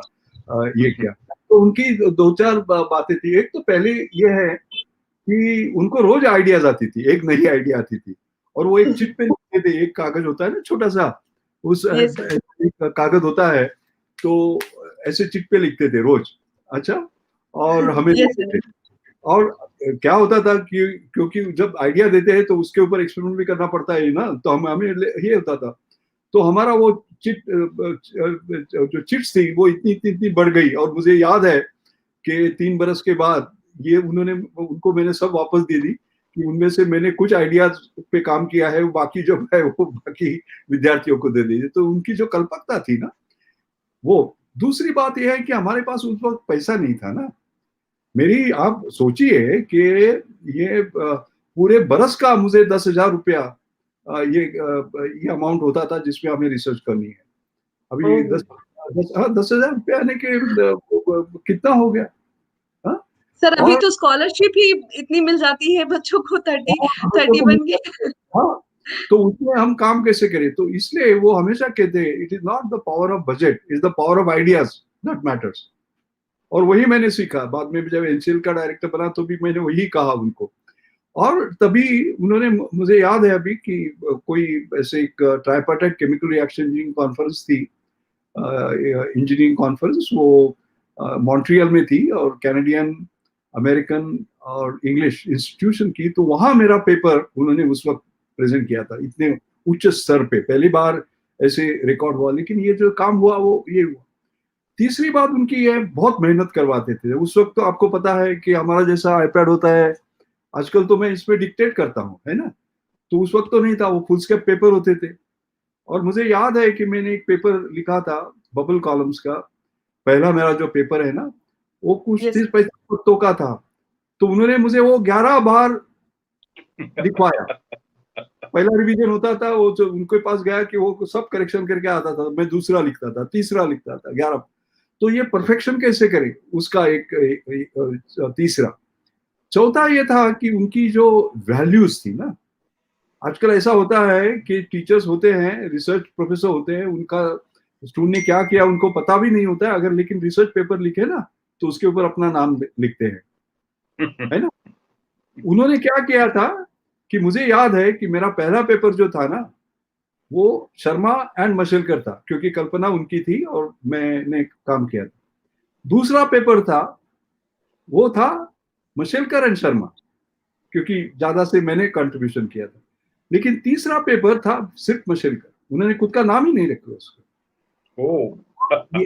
एक ही प्रोफेसर जो है भारत में जिसमें मैंने देखा है कि उनका जो आप अगर सीवी देखे ना, तो he has an annexure which shows the research papers, single author, written by students when they were doing PhD under him. हाँ, तो ये जिसको वैल्यूज कहते हैं ना हम लोग, यस सर। वहां तो जहाँ क्रेडिट नहीं लेना हो वहां लेते हैं, उन्होंने थोड़ा भी नहीं किया ये। और दूसरी उनकी जो एक संवेदना थी, मैंने अभी अभी तक नहीं देखी, मैं कहना चाहता हूँ। क्योंकि क्या हुआ था, एक बड़ी दुर्दैवी की घटना हुई कि उनकी जो पत्नी थी वो जोधपुर से वापस आ रही थी, और उनका 4 बरस का बच्चा ये गैस्ट्रोएंटाइटिस, एक्यूट गैस्ट्रोएंटाइटिस से बिफोर रीचिंग बॉम्बे वो बेचारा चला गया। हाँ, yes. So can you just imagine what a this tragedy. तो वापस आई, तो उन्होंने सब वो जो क्रिया कुछ वगैरह करने की थी। और हमारे एक स्टूडेंट थे गेलावत, Yes. उनकी थीसिस उनके पास थी और उनको कोई नौकरी भी मिल गई थी, जाना था। आपको कल्पना है कि उसने सुबह कुछ दहन वगैरह जो करना था वो किया और शाम को चिट्ठी आई कि ये पीएचडी थीसिस भेज दो। आप सोच सकती हैं कि एक 4 वर्ष का बच्चा गया है और ये अपना कर्तव्य नहीं भूलते कि ये स्टूडेंट को लेट नहीं होना चाहिए। ऐसे टीचर्स हमें कहाँ मिलेंगे? ये है मेरे प्रोफेसर एम शर्मा, है ना? तो जिसको मैं कहूंगा कि एक आदर्श, और कोई ये नहीं, ये उनको सरकार ने कहा कि आप डायरेक्टर जनरल सीएसआईआर बन जाओ, नहीं कहा। सरकार ने कहा कि secretary department of science technology बन जाओ, नहीं कहा। You know, vice chairman UGC नहीं बने, कोई नहीं, गुरु रहे आखिर तक। मेरे ख्याल में ऐसे मॉडल्स हमें देखने नहीं मिलते। Yes, sir. Sir, when you had an offer of a permanent teaching position in famous University of Manchester, why did you take up a temporary postdoc position in a lower rank Salford University? Oh, yes. That's interesting. I had to make a choice, on going. तो उसमें तक क्या था कि मैंने जो काम किया था ना, वो मास ट्रांसफर इन केमिकल रिएक्शन उसमें किया था, है ना? और उसके बाद में जो पोस्ट डॉक्टरल करना है वो भी उसी एरिया में होने वाला था। अगर यूमिस को जाऊं, university Manchester institute of science and technology, वो सबसे बड़ी यूरोप की यूनिवर्सिटी थी और वहां मुझे एसोसिएट लेक्चरर की पोजीशन दी थी। ये बहुत अनयूजुअल था, वहां ऐसी एकेडमिक पोजीशन नहीं मिलती थी Yes, sir. पहले। हाँ, लेकिन यहाँ गया मैं क्योंकि वो लेवरियम फेलोशिप थी और उसमें एक नया सब्जेक्ट जिसके ऊपर मैंने काम कभी नहीं कुछ किया था वो करना। तो मैंने कहा कि अगर मैं उसके ऊपर काम करूं तो जैसे कि एक बड़ा वटवृक्ष होता है और उसके नीचे आप रहते हैं और आप कभी बढ़ नहीं सकते ना, तो खुद का कुछ करना, ये जो मेरी एक ये थी, ये मेरी आकांक्षा पूरी करने के लिए मैंने कहा कि तो थोड़ा मेरे में मुझ में वो थोड़ी गैम्बलिंग की इंस्टिंक्ट है, जैसे कहा कि धारस करना है और नए एरिया लेना है और कुछ नए एक्सपेरिमेंट करना है वगैरह वगैरह। सो ये मैं तो कहूँगा एक धारस होगा, लेकिन वो धारस काम को आया। ये हुआ कि जैसे कि आपको पता होगा कि 2019 में मुझे लिनोवो साइंस प्राइज मिल गया, जो Yes, sir. $100,000 का, 75 लाख का था। और वो जैसे कि मिनी नोबेल प्राइज कहते हैं जिसको, Yes, sir. डेवलपिंग, Many लोग. वो मिल गया। तो वो कौन से काम के लिए था? इसी जो मैंने काम किया था ना, साहस करके, नॉन न्यूट्रिएंट फूड, ये इसके ऊपर था। तो बस ये मैं तो युवकों को ये कहना चाहता हूँ कि आप हमेशा सेफ, कुछ गवर्नमेंट की नौकरी आपको क्यों चाहिए? क्योंकि सेफ है। ऐसे नहीं करें, ऐसे नहीं करें। आप कुछ धारस करें, कोई नई उम्मीदें रखे, नए एस्पिरेशन रखे, नए मार्ग मिले। जो मार्ग पे सब लोग चले हैं, लाखों लोग चले, उस पर नहीं चले, अपना खुद का मार्ग अलग करें। मैं एक अपने दर्शकों के लिए ये पढ़ना चाहूंगी और इसका सही मतलब आपको सर के बातों के द्वारा आपको समझ में आएगा। असफलता एक चुनौती है, इसे स्वीकार करो तुम। कहाँ कमी रह गई देखो और सुधार करो तुम। कुछ किए बिना जय जयकार नहीं होती, कोशिश करने वालों की कभी हार नहीं होती। महोदय, इन पंक्तियों को आपको समर्पित करते हुए यह भी कहना चाहूंगी कि आपने अपने जीवन के हर एक पल का सदुपयोग किया एवं जीवन की समस्त विघ्न, बाधाओं और चुनौतियों को आत्मिक शक्ति के रूप में आत्मसात किया। तभी आप नई पीढ़ी के लिए एक सच्चे प्रेरणा स्रोत बन पाए। आपके अनुसार आपका सबसे अच्छा गुरु आपकी आखिरी गलती होती है। यह कैसे, सर? इस संदर्भ में हमें अपने विचार प्रस्तुत करें कि कैसे आपकी सबसे मतलब कैसे किसी की गलती सबसे अच्छा गुरु उसका हो सकता है। हाँ, हाँ, मैंने ये कहा है कि मैं तो देखिए हर चीज को मैं दूसरी ढंग से देखता हूँ। जैसे आप फेल कहते हैं ना, FAIL, यस सर। फेल हो गए, तो FAIL का मतलब ही मेरा अलग है। FAIL यानी कि first attempt in learning, FAIL. Yes, sir. Yeah. तो We अगर will जब आप remember this. First attempt in learning. First attempt in learning, अगर तो फेल तो होते ही रहते ना. Yes, sir. पिंकी, आप जब बच्ची थी तो आप चलने को सीखी ना, Yes, sir. तो आप गिरे बिना चली कि सीधा आप पहले दिन से स्टार्ट करके चली? कितनी नहीं बार सर, फिर गिर इसीलिए के? हमारी ये सर, इसलिए माँ भी मेरी ये कहती है कि गलतियां उन्हीं से होती हैं जो काम करने की कोशिश करते हैं। कोशिश करते हैं, जो सेफ रहते हैं उनसे नहीं होती है. तो ये Yes. हमें एक आयुष्य की प्रथा है. तो हम एक देखते हैं कि अगर हमारी सोसाइटी ऐसी है कि अगर सक्सेस हो जाए तो उसको वहां रखते हैं, Yes, और वो sir. कुछ फेल हो जाए तो यहाँ फेंकते हैं. ये गलत है. वो मुझे अभी तक जयंतराव, मैं क्रिकेट का केवल फैन नहीं, बहुत फैनेटिक हूँ, बहुत फॉलो करता हूँ क्रिकेट को. एक मुझे अभी तक याद है कि you know, there was this incident cricket में कि एक captain, he won this Ajit Wadekar, he won the cricket match, I mean cricket series in England, and he came back. There was all a procession, right, starting from this thing. And the next series he lost, and people threw stones at his home. You know, ये गलत है. This is गलत. ये गलत है. तो पहले तो हमने, अगर हम रिस्क न लेना, हाँ, तो आगे नहीं बढ़ सकते. अगर सेफ ही रखे तो घर में बैठे ना, जैसे कि अभी अभी बैठे हुए हैं, तो कुछ नहीं होगा. बाहर पढ़ना तो जरूरी है, ये तो बात है. दूसरा, जब रिस्क लेते हैं तो आप बेनिफिट. लेकिन मैंने जैसे कहा, वो आपके गुरु होंगे जब आपसे सीखते होंगे. मुझे एक याद है, सुनील गावस्कर, नंदू नाटेकर और मैं, एक दफा हमारी एक डिनर हुई थी, है ना. तो तीनों ने हमने Yes, sir. इसमें कुछ ना कुछ किया है. नंदू नाटेकर तो बैडमिंटन में बहुत बड़े थे, सुनील गावस्कर तो क्रिकेट में, और मैंने थोड़ा सा साइंस में किया है. तो हम लोग एक्सचेंज कर रहे थे कि भाई कैसे. तो सुनील गावस्कर ने मुझे बहुत एक अच्छा ये बताया कि उन्होंने कहा, मैंने कहा आपको सीक्रेट क्या है? मुझे याद है अभी तक, वो वेस्ट इंडीज में गए ना, तो 21 बरस के थे सिर्फ. और जयंतराव, आपको याद होगा कि उन्होंने रिकॉर्ड सब तोड़े थे.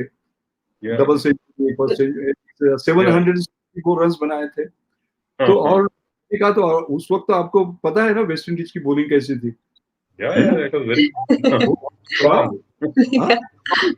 Hall Gilchrist, you remember. तो वो कहते थे कि हाँ, तो मैं तो, और उनकी तो कद तो ऐसी छोटी है ना, तो वो कहते थे कि जब वो लंबे से आते थे और फास्ट बॉल डालते थे, और मेरा बॉल ये होता था, मेरा शॉट गलत होता था या मिस होता था और जाता. तो उन्होंने कहा मुझे कि उस वक्त तो पूरा स्टेडियम हाँ करता था. उस वक्त तो ऐसे टेलीविजन नहीं था जैसे कि अभी है ना. उस वक्त स्टेडियम में लोग थे, अभी स्टेडियम में लोग नहीं है, सिर्फ आवाज आता है हमेशा. वैसे तो उस वक्त नहीं था. तो लेकिन उन्होंने कहा कि उस वक्त तो मैं तो डिफीट हो गया हूँ. लेकिन मैंने, वो जब कहते थे कि मैं जब नेक्स्ट बॉल था ना, उस वक्त मैं क्या करता था, उसकी जो मेमोरी थी ना, वो पूरा वाइप ऑफ करती थी. और जैसे कि वो हुआ ही नहीं, और वैसे उन्होंने सेंचुरीज और. तो ये हमें सीखने की बात है. जब फेलियर होता है तो उसको पीछे जाओ, भूल जाओ, उसकी याद मत करो. अरे क्या हो गया, वो सब छोड़ दो. तो इसीलिए मैं, लेकिन उसे सीखना चाहिए. तो वो गलत शॉट उन्होंने ये किया ना, फिर नहीं करते थे.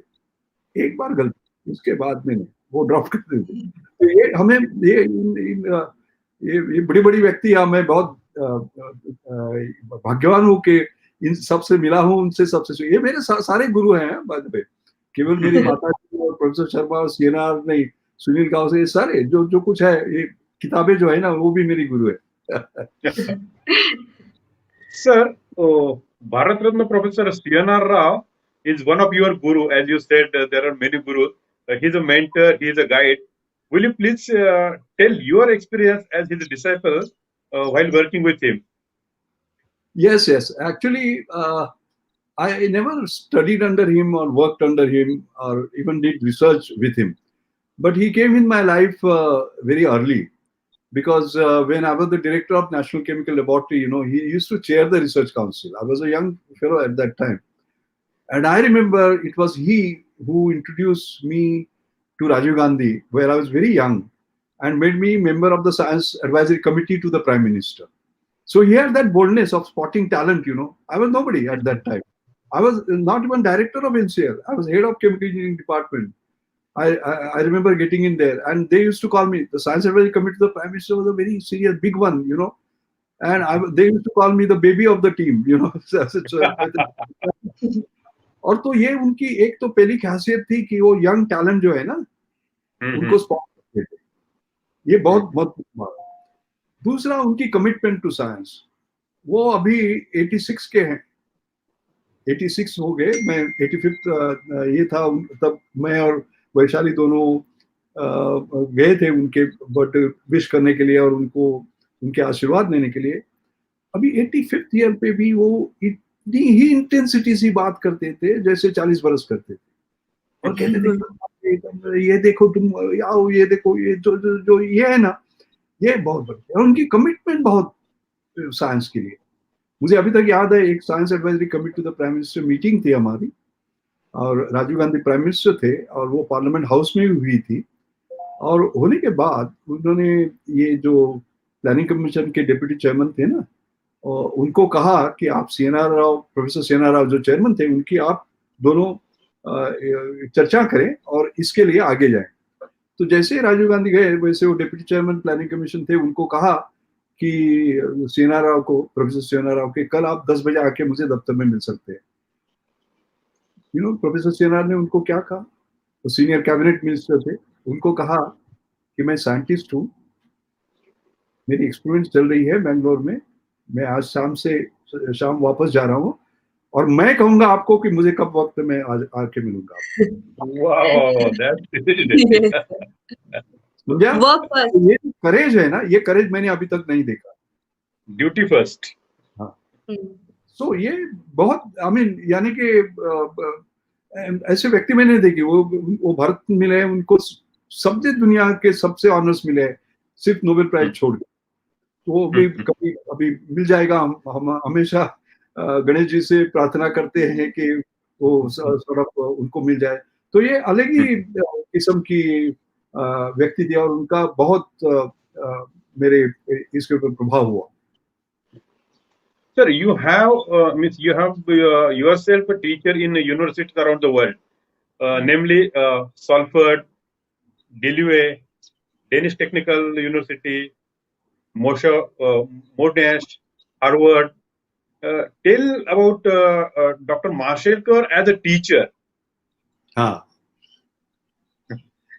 that's very interesting. I'm glad you asked. See, Salford, I was a lecturer, first of all. Then at University of Delaware, I was a visiting professor. Technical University of Denmark, I was a visiting professor. Monash University, for last 13 years, every year, April, I go there as a Sir Louis Matheson Distinguished Professor. And then in Harvard University, I was a visiting professor from 2007 to 2013 or 14, I remember. So this is both on education and research. See, as a teacher, let me talk about teacher more than as even a sort of a researcher. I like to do experiments, basically. You know, I remember, so let me tell you one specific example so that you will understand where I'm coming from. Delaware University Chemical Engineering Department was considered as among the top 4 or 5 in US at that time. So all Atirati Maharathis were there in that department.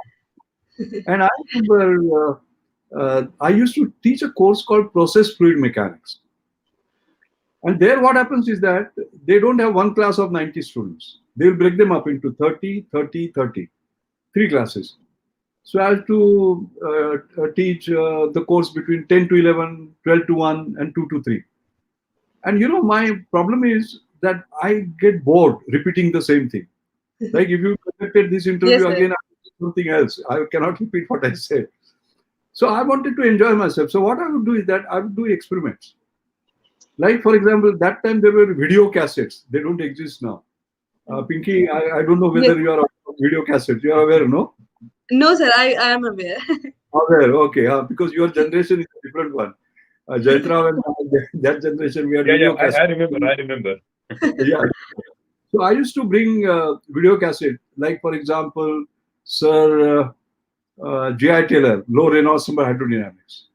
Class में आके आई use to ये उसमें ये करता था, play करता था। तो 15 मिनट की होती थी और 45 मिनट का क्लास होता था, तो 30 मिनट बाकी रहते थे ना, तो मैं क्वेश्चन पेपर डिस्ट्रीब्यूट करता था। इसके ऊपर वो जो फिल्म देखते ना, उन्होंने क्या देखा, क्या था। हाँ, और उसका मतलब क्या था कि जो पढ़ाई होती है ना, उसमें 3 बातें होती हैं। एक तो ऑब्जर्वेशन, दूसरा है एनालिसिस और तीसरा है सिंथेसिस। Yes sir. आप क्या देखते हैं, कैसे देखते हो, उसको आप एनालाइज कैसे करते हैं, विश्लेषण कैसा करते हैं, और उससे सिंथेसिस आप कुछ नया नवनिर्माण क्या करते हैं। Observation, analysis, synthesis. तो मुझे याद है कि जो चेयरमैन थे ना डिपार्टमेंट के, तो उन्होंने कहा जैसे कि हमारे टीचर्स है ना यहाँ, वो स्टूडेंट को एग्जामिन करते हैं लेकिन स्टूडेंट उनको एग्जामिन नहीं करते, उनकी एवेल्यूएशन नहीं करते। वहां तो ऐसी बात नहीं है, वहां स्टूडेंट टीचर को एग्जामिन करते हैं और वो बड़ी कड़ी होती है, 25 सवाल होते हैं उसमें और हमें मार्क देता होना पड़ता है। और उनका जो प्रमोशन होता है ना, वो उसके ऊपर डिपेंड होता है कि कितना कितना लाया आपका स्टूडेंट ने, कितना इवैल्यूएशन। तो मेरा भी इवैल्यूएशन हो गया और हमारे वहां तो बड़े बड़े व्यक्ति थे। तो मुझे बहुत गर्व की बात है, 1988 की बात है, कि जब पूरा इवैल्यूएशन हुआ तो नंबर 1 कौन आया पता है मुझे? मैं आया। हाँ, तो उसमें देखिए ये जो इवैल्यूएशन होता है ना पिंकी, उसमें ऐसे बहुत सटल क्वेश्चंस होते हैं। जैसे कि एक क्वेश्चन ऐसा होता है कि does the professor have the ability to spot that you are lost. Students है ना, हाँ David you are not with me, देख के ही पता चलना चाहिए। ऐसे ऐसे होता था। तो उसमें एक और था कि उसमें स्पेस भी रखी थी जहां आप कुछ भी लिख सकते हैं।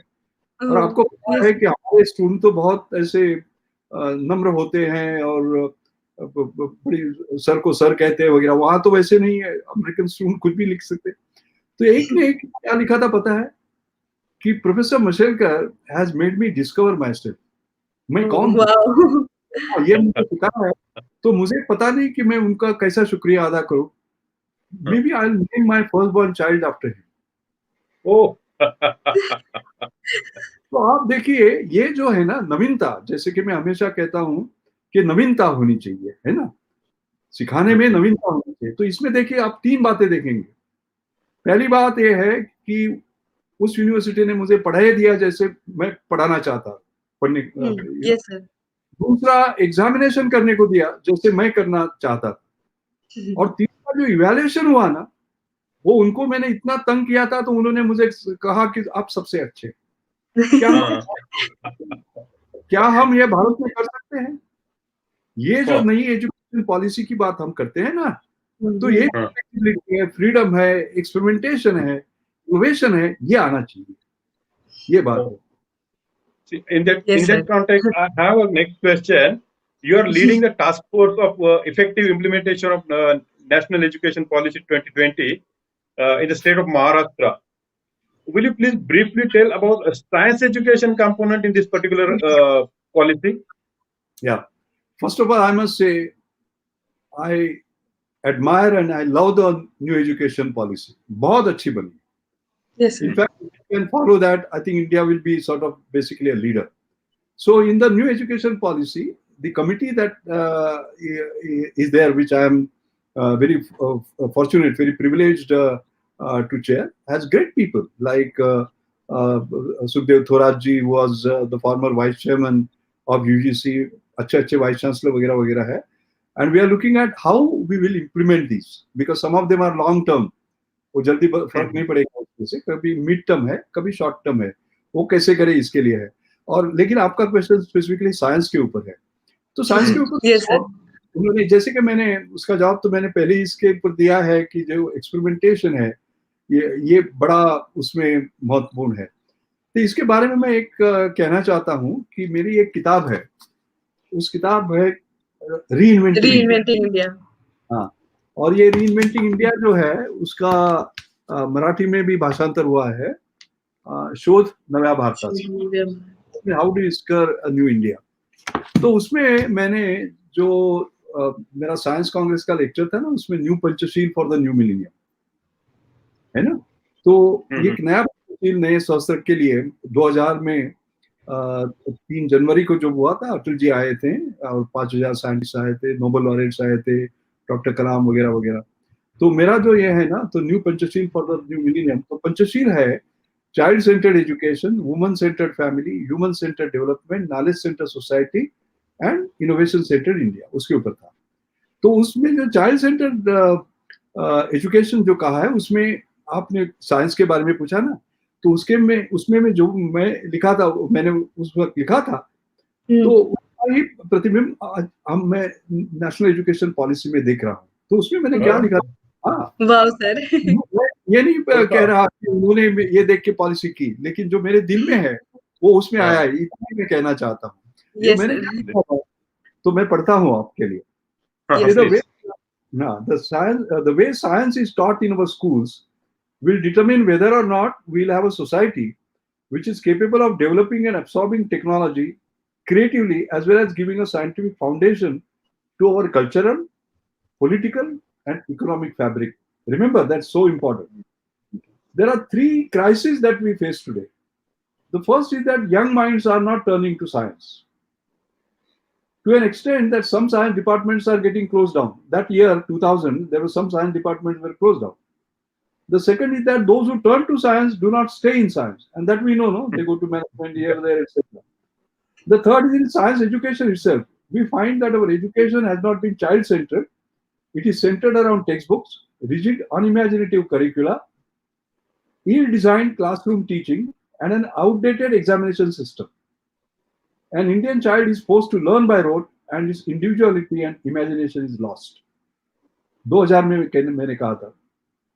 Then I had said, we have to remold our school science education to the mode of learning by discovery and learning by doing, in contrast to the prevailing learning by rote method. The child has to become an active participant in the process of learning science.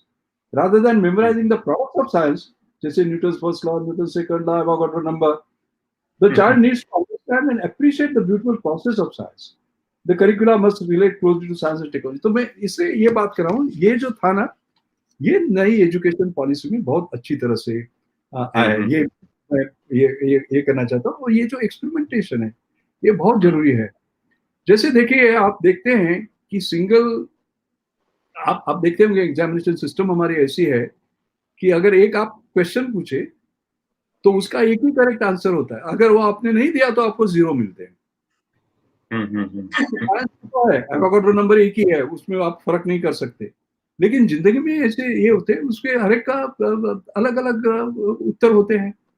तो मैं एक experiment करता हूँ। तो आपने पूछा ना मुझे टीचर, तो मैं एक इनोवेशन पे कोर्स टीच करता हूँ। तो उसमें मैं क्या करता हूँ ये बताता हूँ आपको, कि इसका भी आपको ये हो जाएगा कि नई एजुकेशन पॉलिसी में क्या होना चाहिए। तो मैं क्या करता हूँ, एक ग्लास ऑफ वाटर है ना, ऐसे सामने रखता हूँ और पूछता हूँ कि ये आधा भरा हुआ है और ये जो पानी है ना वो मुझे निकालना है इससे, तो आप कैसे करेंगे? तो पहला लड़का या लड़की कहते हैं कि आप उसको इन्वर्ट कर दे तो निकल जाएगा। दूसरा कहता है कि उसमें टिश्यू पेपर डाल दे तो कैपिलरी एक्शन से आ जाएगा। तीसरा कहता है आप धूप में रखें तो बाष्पीभवन हो जाएगा, इवैपोरेट हो जाएगा। चौथा थोड़ा डिस्ट्रक्टिव होता है, वो बोला ब्रेक द ग्लास तो निकल जाएगा। पांचवा तो उसको उसकी याद आती है, you remember the crow and the stones. Yes sir. वो कहता है। और 7-8 आंसर जब आते हैं और फिर धीरे धीरे बंद होते हैं, तो मैं उनको 42 डिफरेंट वेज करने का दिखाता हूँ। तो ये जो चीज है ना कि हर एक प्रॉब्लम के लिए 10, 20, 30 होती है और आपका एक फिक्स आंसर ही नहीं चलेगा उसमें। तो ये जो प्रयोगशीलता है ना, जिसको हम कहते हैं, सोचने की एक तरीका है, जो क्रिएटिविटी है ना, ये बहुत आगे आनी चाहिए। So learning by rote has to give way to learning by doing, but not doing what teacher has told you, step 1, step 2, step 4 नहीं। लर्निंग बाय क्रिएटिंग, खुद क्रिएट करना। और वो लर्निंग बाय क्रिएटिंग नहीं, लर्निंग बाय को क्रिएटिंग। यानी कि आप अकेली नहीं करेंगी पिंकी, आपको पूरा टीम लेना होगा, है ना? Yes sir, and science basically यही करते भी है, हमारे अंदर किसी चीज के अंदर क्यूरियोसिटी और किसी चीज के अंदर क्रिएट करने की ही क्षमता डेवलप करता है साइंस। उनका डेवलप करना है, learning to learn, that is more important, not learning by rote. So और ये अभी तो आगे ऐसे होने वाला है कि it is not man versus machine, it is man and machine. जैसे कि हम रोबोट की बात करते हैं ना, तो you have Yes, to yes, right. हाँ, you have to partner with them. तो ये नई शिक्षण पद्धति जो है ना, उसमें ये आना है, और जो अभिप्रेत है इस new education policy. Sir, Okay. I would like to know your views about the medium of education, especially primary and secondary education, regional language, or you can say mother tongue, which is one of the important key point in this national education policy. So, what is your opinion about it? नहीं, मैं तो national education policy में जो कहा है ना, up to 5th standard कहते हैं ना वो, कि ये इसमें अपनी खुद की या रीजनल या लोकल इसमें करें, मैं सहमत हूँ उससे। क्योंकि ये जो कॉन्सेप्ट जो समझने की जो बात होती है ना, ये मेरे ख्याल में ये आसान से होते हैं जब आप उसको उसको ये नहीं करें, आगे आप डेवलप कर सकते हैं। दूसरी ऐसे है कि हम कभी कभी इनकी शक्ति जो है ना बच्चों की, वो भी अंडरमाइन करते हैं। बाय द वे, आजकल के बच्चे बड़े स्मार्ट हैं, you know, my grandchildren are better at this than me, by the way, they are faster than me at तो ये हमें हमेशा ये भी सोचना चाहिए कि हम जो लैंग्वेज की बात करते हैं ना, so they can handle more than one language very easily, by the way, that's not a problem Yes. at all। Yes sir. हाँ, तो मैं इसलिए कहता हूँ आत्मनिर्भर भारत बनाना है, लेकिन आत्मनिर्भर भारत विद आत्मविश्वास, थोड़ा उनके ऊपर Yes. भी विश्वास जरूरी है कि ये कर सकते हैं, है ना? या ओके ओके सर, श्रीमन, आपने शिक्षा में कुछ नवाचार, प्रेरक शब्द प्रयोग, वाक्य प्रयोग किए हैं और उन्हें युवाओं के मन मस्तिष्क में बहुत ही विश्वास के साथ बोया है। जैसे innovation plus education is equal to innovation. कृपया इस सूत्र के आशय से हमें अवगत कराएं। इस सूत्र में क्या है? नहीं, मैंने हमेशा देखा है कि अगर आप कोई सिंबलिज्म करें ना, और छोटे से इसमें, तो वो हमेशा वो बैठता है, ध्यान में भी आता है, और जितना सिंपल हो इतना अच्छा है। Yes, तो sir. जैसे मैं आपको कहता हूँ कि एक बार क्या हुआ कि एक बड़ा डिस्कशन हो रहा था कि साइंस में सबसे बड़ा इक्वेशन कौन सा अभी तक डेवलप हुआ है।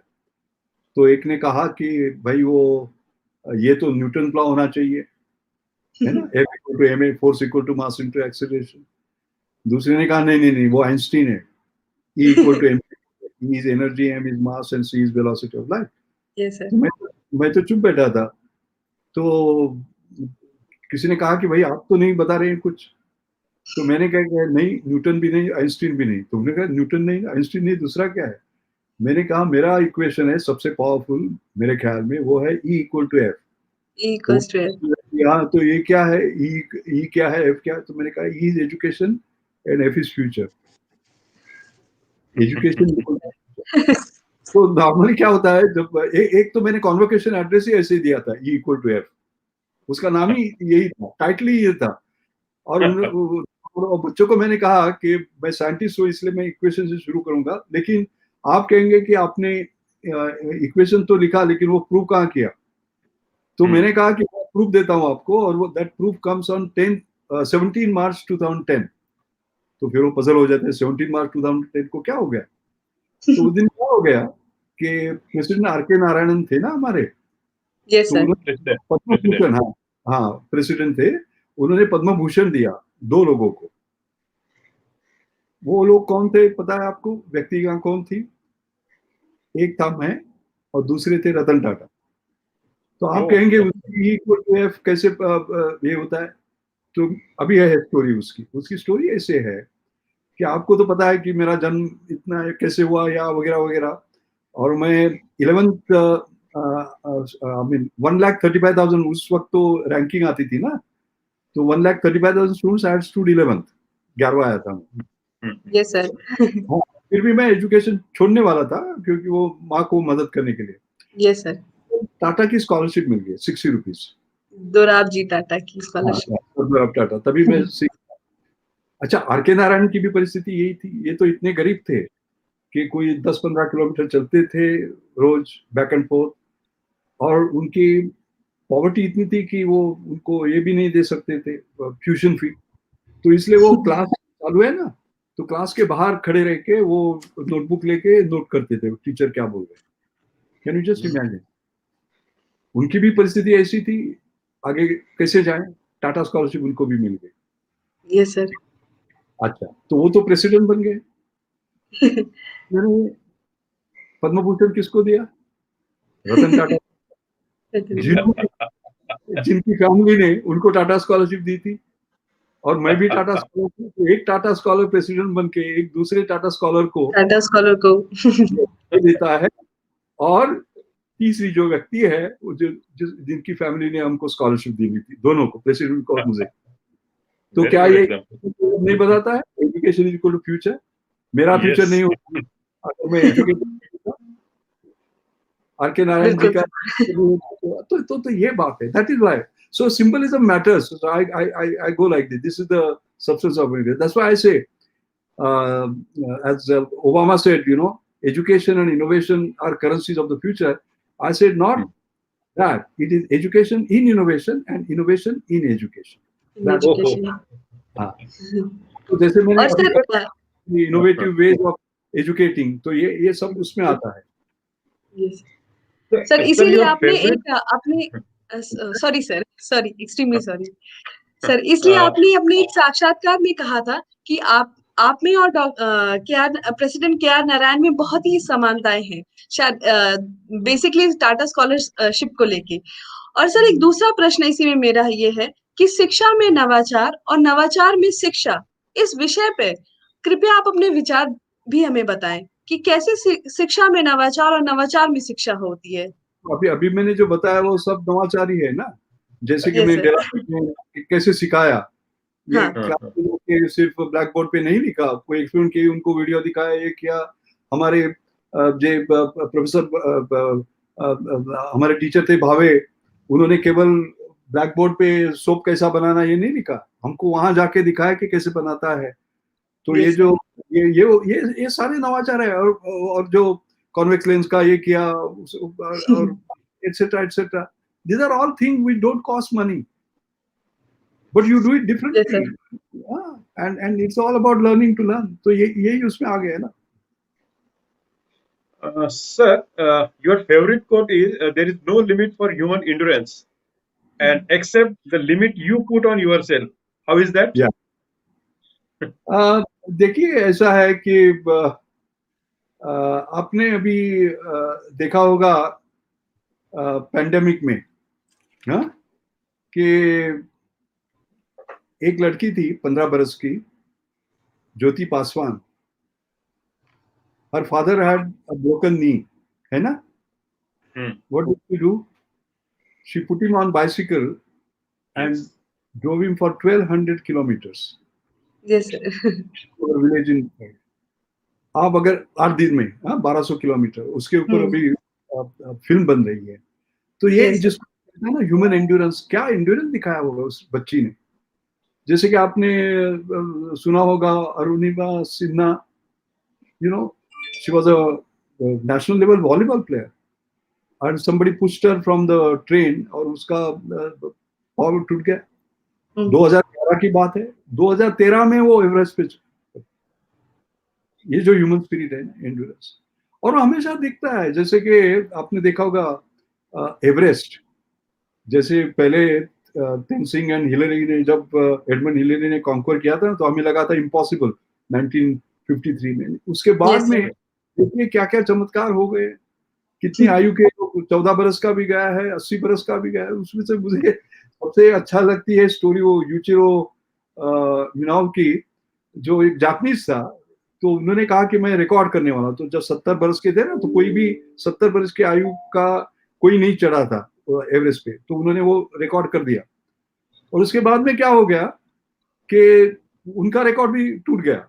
वो तो 70 बरस के थे ना, तो 72 74 हाँ, तो हो गया। तो उन्होंने कहा जो 80 बरस के हो गए, नहीं रिकॉर्ड तो मेरा ही होना चाहिए। और 80 बरस के थे, फिर कॉन्कर किया। ये हाँ, इनको मैं कहता हूँ कि there are no limits. Every limit we put on sort of ourselves. But I think our interview is getting long, so if we can end it.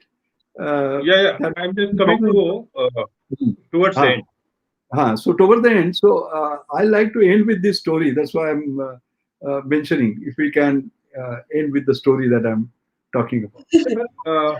What would be the final message to the teachers who will shape our young students, and also to the young students who will shape the future of our beloved nation, that is Atmanirbhar Bharat? But I think this is an excellent question. My message will be stemming from this putting no limit, very frankly, कि कोई आशंका नहीं होनी चाहिए हमारे इसमें कि क्या होना चाहिए. और दूसरी बात तो ये बड़ी महत्वपूर्ण है कि देखिए अभी the character of education is changing. आपने देखा होगा कि पैंडेमिक के बाद में ये हाल ही बदल गया है. जैसे 160 crore children they were thrown out of school और ऑनलाइन लर्निंग हो गया. अभी ऑनलाइन लर्निंग कर सकता हूँ क्योंकि मेरे पास यहाँ माइक्रोसॉफ्ट प्रो है, मैकबुक प्रो है, मेरे पास स्मार्टफोन है, मेरे पास आईपैड है. लेकिन वो बच्चों का क्या, उनके पास कुछ भी नहीं है. तो उनको कैसे सिखाएं? डिजिटल डिप्रावेशन कहते हैं ना, ये डिप्रावेशन अभी आ गया है. तो ये बड़ी समस्या है. पहली बात तो ये है. ऑनलाइन लर्निंग तो धीरे धीरे आ रहा था, एकदम जल्दी से हो गया. अभी 100 दिन में 160 करोड़ बच्चों को ये पड़ा. तो वो कैसे करें? फिर आपने जैसे कहा कि जब अभी डिजिटल लर्निंग आए ना, तो टीचर का रोल ही बदलेगा ना. टीचर का रोल ही बदलेगा क्योंकि टीचर क्लास में जाके बच्चों को वो नहीं पढ़ा सकता जो उन्होंने ऑलरेडी पढ़ा है, क्योंकि अभी गूगल गुरु बन गया है ना. तो कोई भी ज्ञान हो, तो पहले जब हमें गुरु शिष्य परंपरा थी, सो तो ज्ञान तो सिर्फ गुरु में था ना, और शिष्य बढ़ के ये करता था. अभी ज्ञान और फिर वो दैट वाज एजुकेशन 1.0. एजुकेशन 2.0 में तो असेंबली लाइन हो गया, एक गुरु और 30-60 शिष्य और ये सारी किताबें वगैरह है ना, और ज्ञान किताबों में था. अभी ये पूरी पुणे यूनिवर्सिटी, पुणे की लाइब्रेरी इसमें है, स्मार्टफोन में है मेरे. तो ये गुरु हो गया. तो कोई तो, और मैंने देखा है कि आजकल के बच्चे इतने होशियार है. 12th स्टैंडर्ड स्टूडेंट को मैंने मेरा जिसमें मुझे साइंस प्राइज मिला, उसमें उन्होंने मुझे प्रश्न पूछे, ये मैं कुछ ये किया था जो मुझे उत्तर नहीं देने आए क्योंकि उन्होंने इतना पढ़ा था. तो मैं टीचर्स को कहना चाहता हूँ कि जब अभी डिजिटल एजुकेशन आ जाए ना, तो आपको बहुत बदलना होगा, क्योंकि स्टूडेंट के आगे कैसे रहना, लेकिन आपका रोल क्या होगा, ये रोल ही बदलेगा. रोल क्यों बदलेगा? अभी देखिए, मैं आपको उदाहरण देता हूँ कि जैसे इंडस्ट्रियल स्टॉइकियोमेट्री एक सब्जेक्ट है ना. Yes sir. हाँ, तो मैंने वो देखा, खान एकेडमी है ना, तो खान एकेडमी पे मैं गया और देखा इंडस्ट्रियल स्टॉइकियोमेट्री का कुछ ये था, कुछ 18-20 मिनट का था. तो इतना क्लियर हो गया वो देख के मुझे, सब ये पूरा मल्टीमीडिया ये करके वगैरह वगैरह, और ये फ्री अवेलेबल है, तो मैं वो पढ़ सकता हूँ. ये इंडस्ट्रियल स्टॉइकियोमेट्री मुझे किसने सिखाई थी? प्रोफेसर च्यूटे ने, यूनिवर्सिटी में, university department of chemical technology. और जो उनको 18 दिन लगे वो पढ़ाने में, वो मैं 18 मिनट में समझ गया इसमें, इतने कॉन्सेप्ट क्लियर हो गए. तो अभी देखिए, समझो प्रोफेसर च्यूटे मुझे सिखाने वाले हैं दूसरे दिन, और पहले दिन मैंने ये पढ़ा, मेरे पूरे कॉन्सेप्ट क्लियर है. अगर वो मैं उनको वही कॉन्सेप्ट सिखाएं और वो चॉक एंड टॉक करने लगे, तो मैं भाग जाऊंगा ना क्लास से. उनका रोल ही अलग होना चाहिए. पहले तो इंस्ट्रक्टर थे ना, अभी ऑर्केस्ट्रेटर होने चाहिए. ऑर्केस्ट्रा कैसे करेंगे, केस कैसे करेंगे, इंटरैक्टिव लर्निंग कैसे करेंगे, है ना. तो ये बदल जो है ना, ये बहुत बड़ा बदल होना चाहिए. और बच्चों के लिए तो मैं कहूँगा, स्टूडेंट्स के लिए तो मैं कहूँगा कि भाई सबसे महत्वपूर्ण वैल्यूज है. आप तो पढ़ेंगे, आगे जाएंगे वगैरह वगैरह. तो ये जो मैं वैल्यू बेस्ड की एजुकेशन पे हमेशा मैं बोलता हूँ, मेरे लिए बहुत महत्वपूर्ण है. जैसे कि हम कहते हैं कि एजुकेशन ज्ञान संवर्धन, बुद्धि संवर्धन, व्यक्ति संवर्धन, विचार संवर्धन, नेतृत्व संवर्धन, बट सबसे महत्वपूर्ण है मूल्य संवर्धन, वैल्यूज. तो ये जो वैल्यूज है ना, वो आत्मनिर्भर भारत जो कहते हैं आप आत्मविश्वास के लिए, उसके ये पर बहुत महत्वपूर्ण है। जैसे कि सिंपति, केवल सिंपति नहीं, पर एम्पति हो, कंपैशन हो। गरीब हमारे देश में है, बाकी भाईजान है, उनको देखे। Integrity, honesty, most critical, that's a second. Then जैसे कि मैंने कहा, पर्पस, एक ध्रुव तारा होता है ना, नॉर्थ स्टार, जिसको हम देखते हैं, वो केवल बाहर नहीं अंदर भी होना चाहिए कि हमें ये करना है बस, है ना। और उसके लिए एक परसिवरेंस और एक पैशन होना चाहिए। Openness is very important. They say parachute works only when it is open. Mind is also like that. It works only when it is open. ये नहीं होते Yes, ना, sir. ये बस मुझे ये नहीं चलना चाहिए। फॉरगिवनेस। दूसरा तो डिसिप्लिन बहुत बहुत इंपॉर्टेंट है। आजकल कोविड का हमें प्रॉब्लम क्या है, मैं कहता हूँ डिसिप्लिन नहीं है। हम जहाँ डिसिप्लिन दिखाया, जिस कंट्री ने डिसिप्लिन दिखाया, वहां देखिए अपने पास, देखिए बहुत important. Humility, that is another. Curiosity, curiosity के बारे में तो हमने बात की। एक लॉयल्टी होनी चाहिए। और दूसरा self giving, giving. Society gives us so much, how do I give it back? और patriotism, you know, India first, India first, what Yes, can sir. I, is so ये जो वैल्यूज है ना जयंतराव जी, ये हमेशा बाकी सब डिजिटल आएगा, ये आएगा, वो आएगा, सब सारे आएंगे उसमें, यार it was predicted also, that's not a problem at all. But I want to emphasize values basically, and how do we sort of bring this? Thank you very much, sir. It's really very great opportunity for us, and I request May now. Yes, sir, please. Yeah, may I end by saying something I did not say when we talked about Professor C.N.R. Rao, because I'll just take 3-4 minutes, but this is a very Yeah, please, important. please, sir. Yeah, Sure, Yeah, sir. please, Please, please. sir. Please, yeah, please, because sir. I missed out on that. See, what happened was I became fellow of Royal Society. Hmm. And as I said earlier, when I was studying Newton's laws, I did not know I will sign in the book where Newton has signed. That was such a great honor. Yes, So sir. so I called Professor Sinara. I said, sir, I have become FRS. I thought he will apply and so on. You know what was his answer? Not bad. So मैं तो बहुत disappointed हो गया. Then I became American Academy of Arts and Science Fellow. तो वो तो 1780 में आई थी, जब Benjamin Franklin and George Washington ने बनाई थी। एंड बड़े बड़े लोग, I mean Nelson Mandela, Einstein, Winston Churchill, and so on, so many people. And only 7 from India so far. So I was the 7th one. So I called him and I said, sir, I've become this. You know what was his answer? Not bad. Then I became US National Academy of Inventors. I was the first fellow from India. At least there I was 3rd, 7th, वगैरह वगैरह. Yeah. So I said, now he's going to say. So I put him up. You know what was the answer, Pinky? Yes, Not sir. bad. Then I got upset. I said, what do I have to do to sort of impress you? And the lesson that he gave me that time is the lesson I want to end with. What he said was, Mishelkar, you are climbing on a ladder of excellence. Oh, It has no limit. It is a limitless ladder of excellence. The only sure. limit you put on your mind, है ना? So go limit. इसका मतलब क्या है? आप देखिए जयंतराव, देखिए पिंकी, इसका मतलब क्या है? Yes, sir. Anytime you achieve anything in life, you have to say, my best is yet to come. So my message to the teachers as well as the students and to all young children, whether you are 10 now, 20, 30, 40, 50, 60, 70, 80, 90, and now new generation, Pinky, you will live for 100 years, your generation.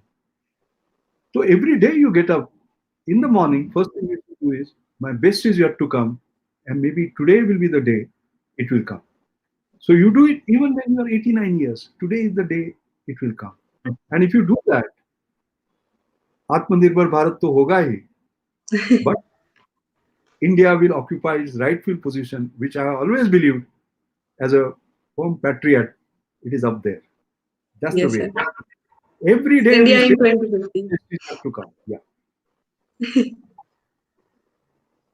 Sir, thank you very much.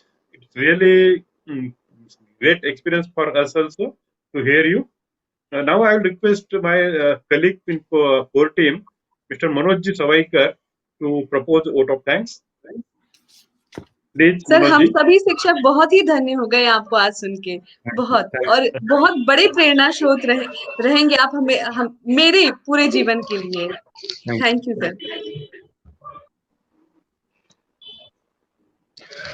Sir, Namaskar. Mashelkar sir, it was indeed a great pleasure for all of us. In fact, it is more pleasure for me to present a vote of thanks at this moment.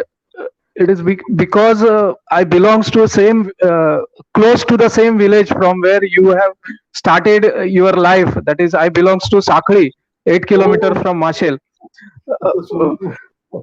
आपने जो कहा है कि दृढ़ निश्चय हो तो गरीबी बहुत ताकत देती है. You have presented so beautifully and so nicely your biography, your life. It was, I believe that it's at the peak of this program has been the peak of the entire Shiksha Shilpi program, that everybody from us belongs to the Shiksha Shilpi. All the participants, teacher participants will certainly think that.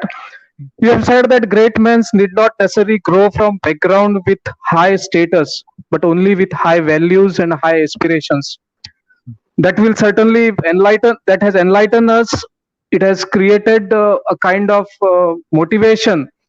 And then you have also said that endless ladder to excellence, that is the role, has to be the role of teacher in this present text, because we all agree that teacher today is not just to pass the knowledge, and especially in this era of national education policy, new emerging national education policy, wherein the innovation in education and education and innovation, which you have rightly highlighted, sir, that will certainly inspire us to work in future.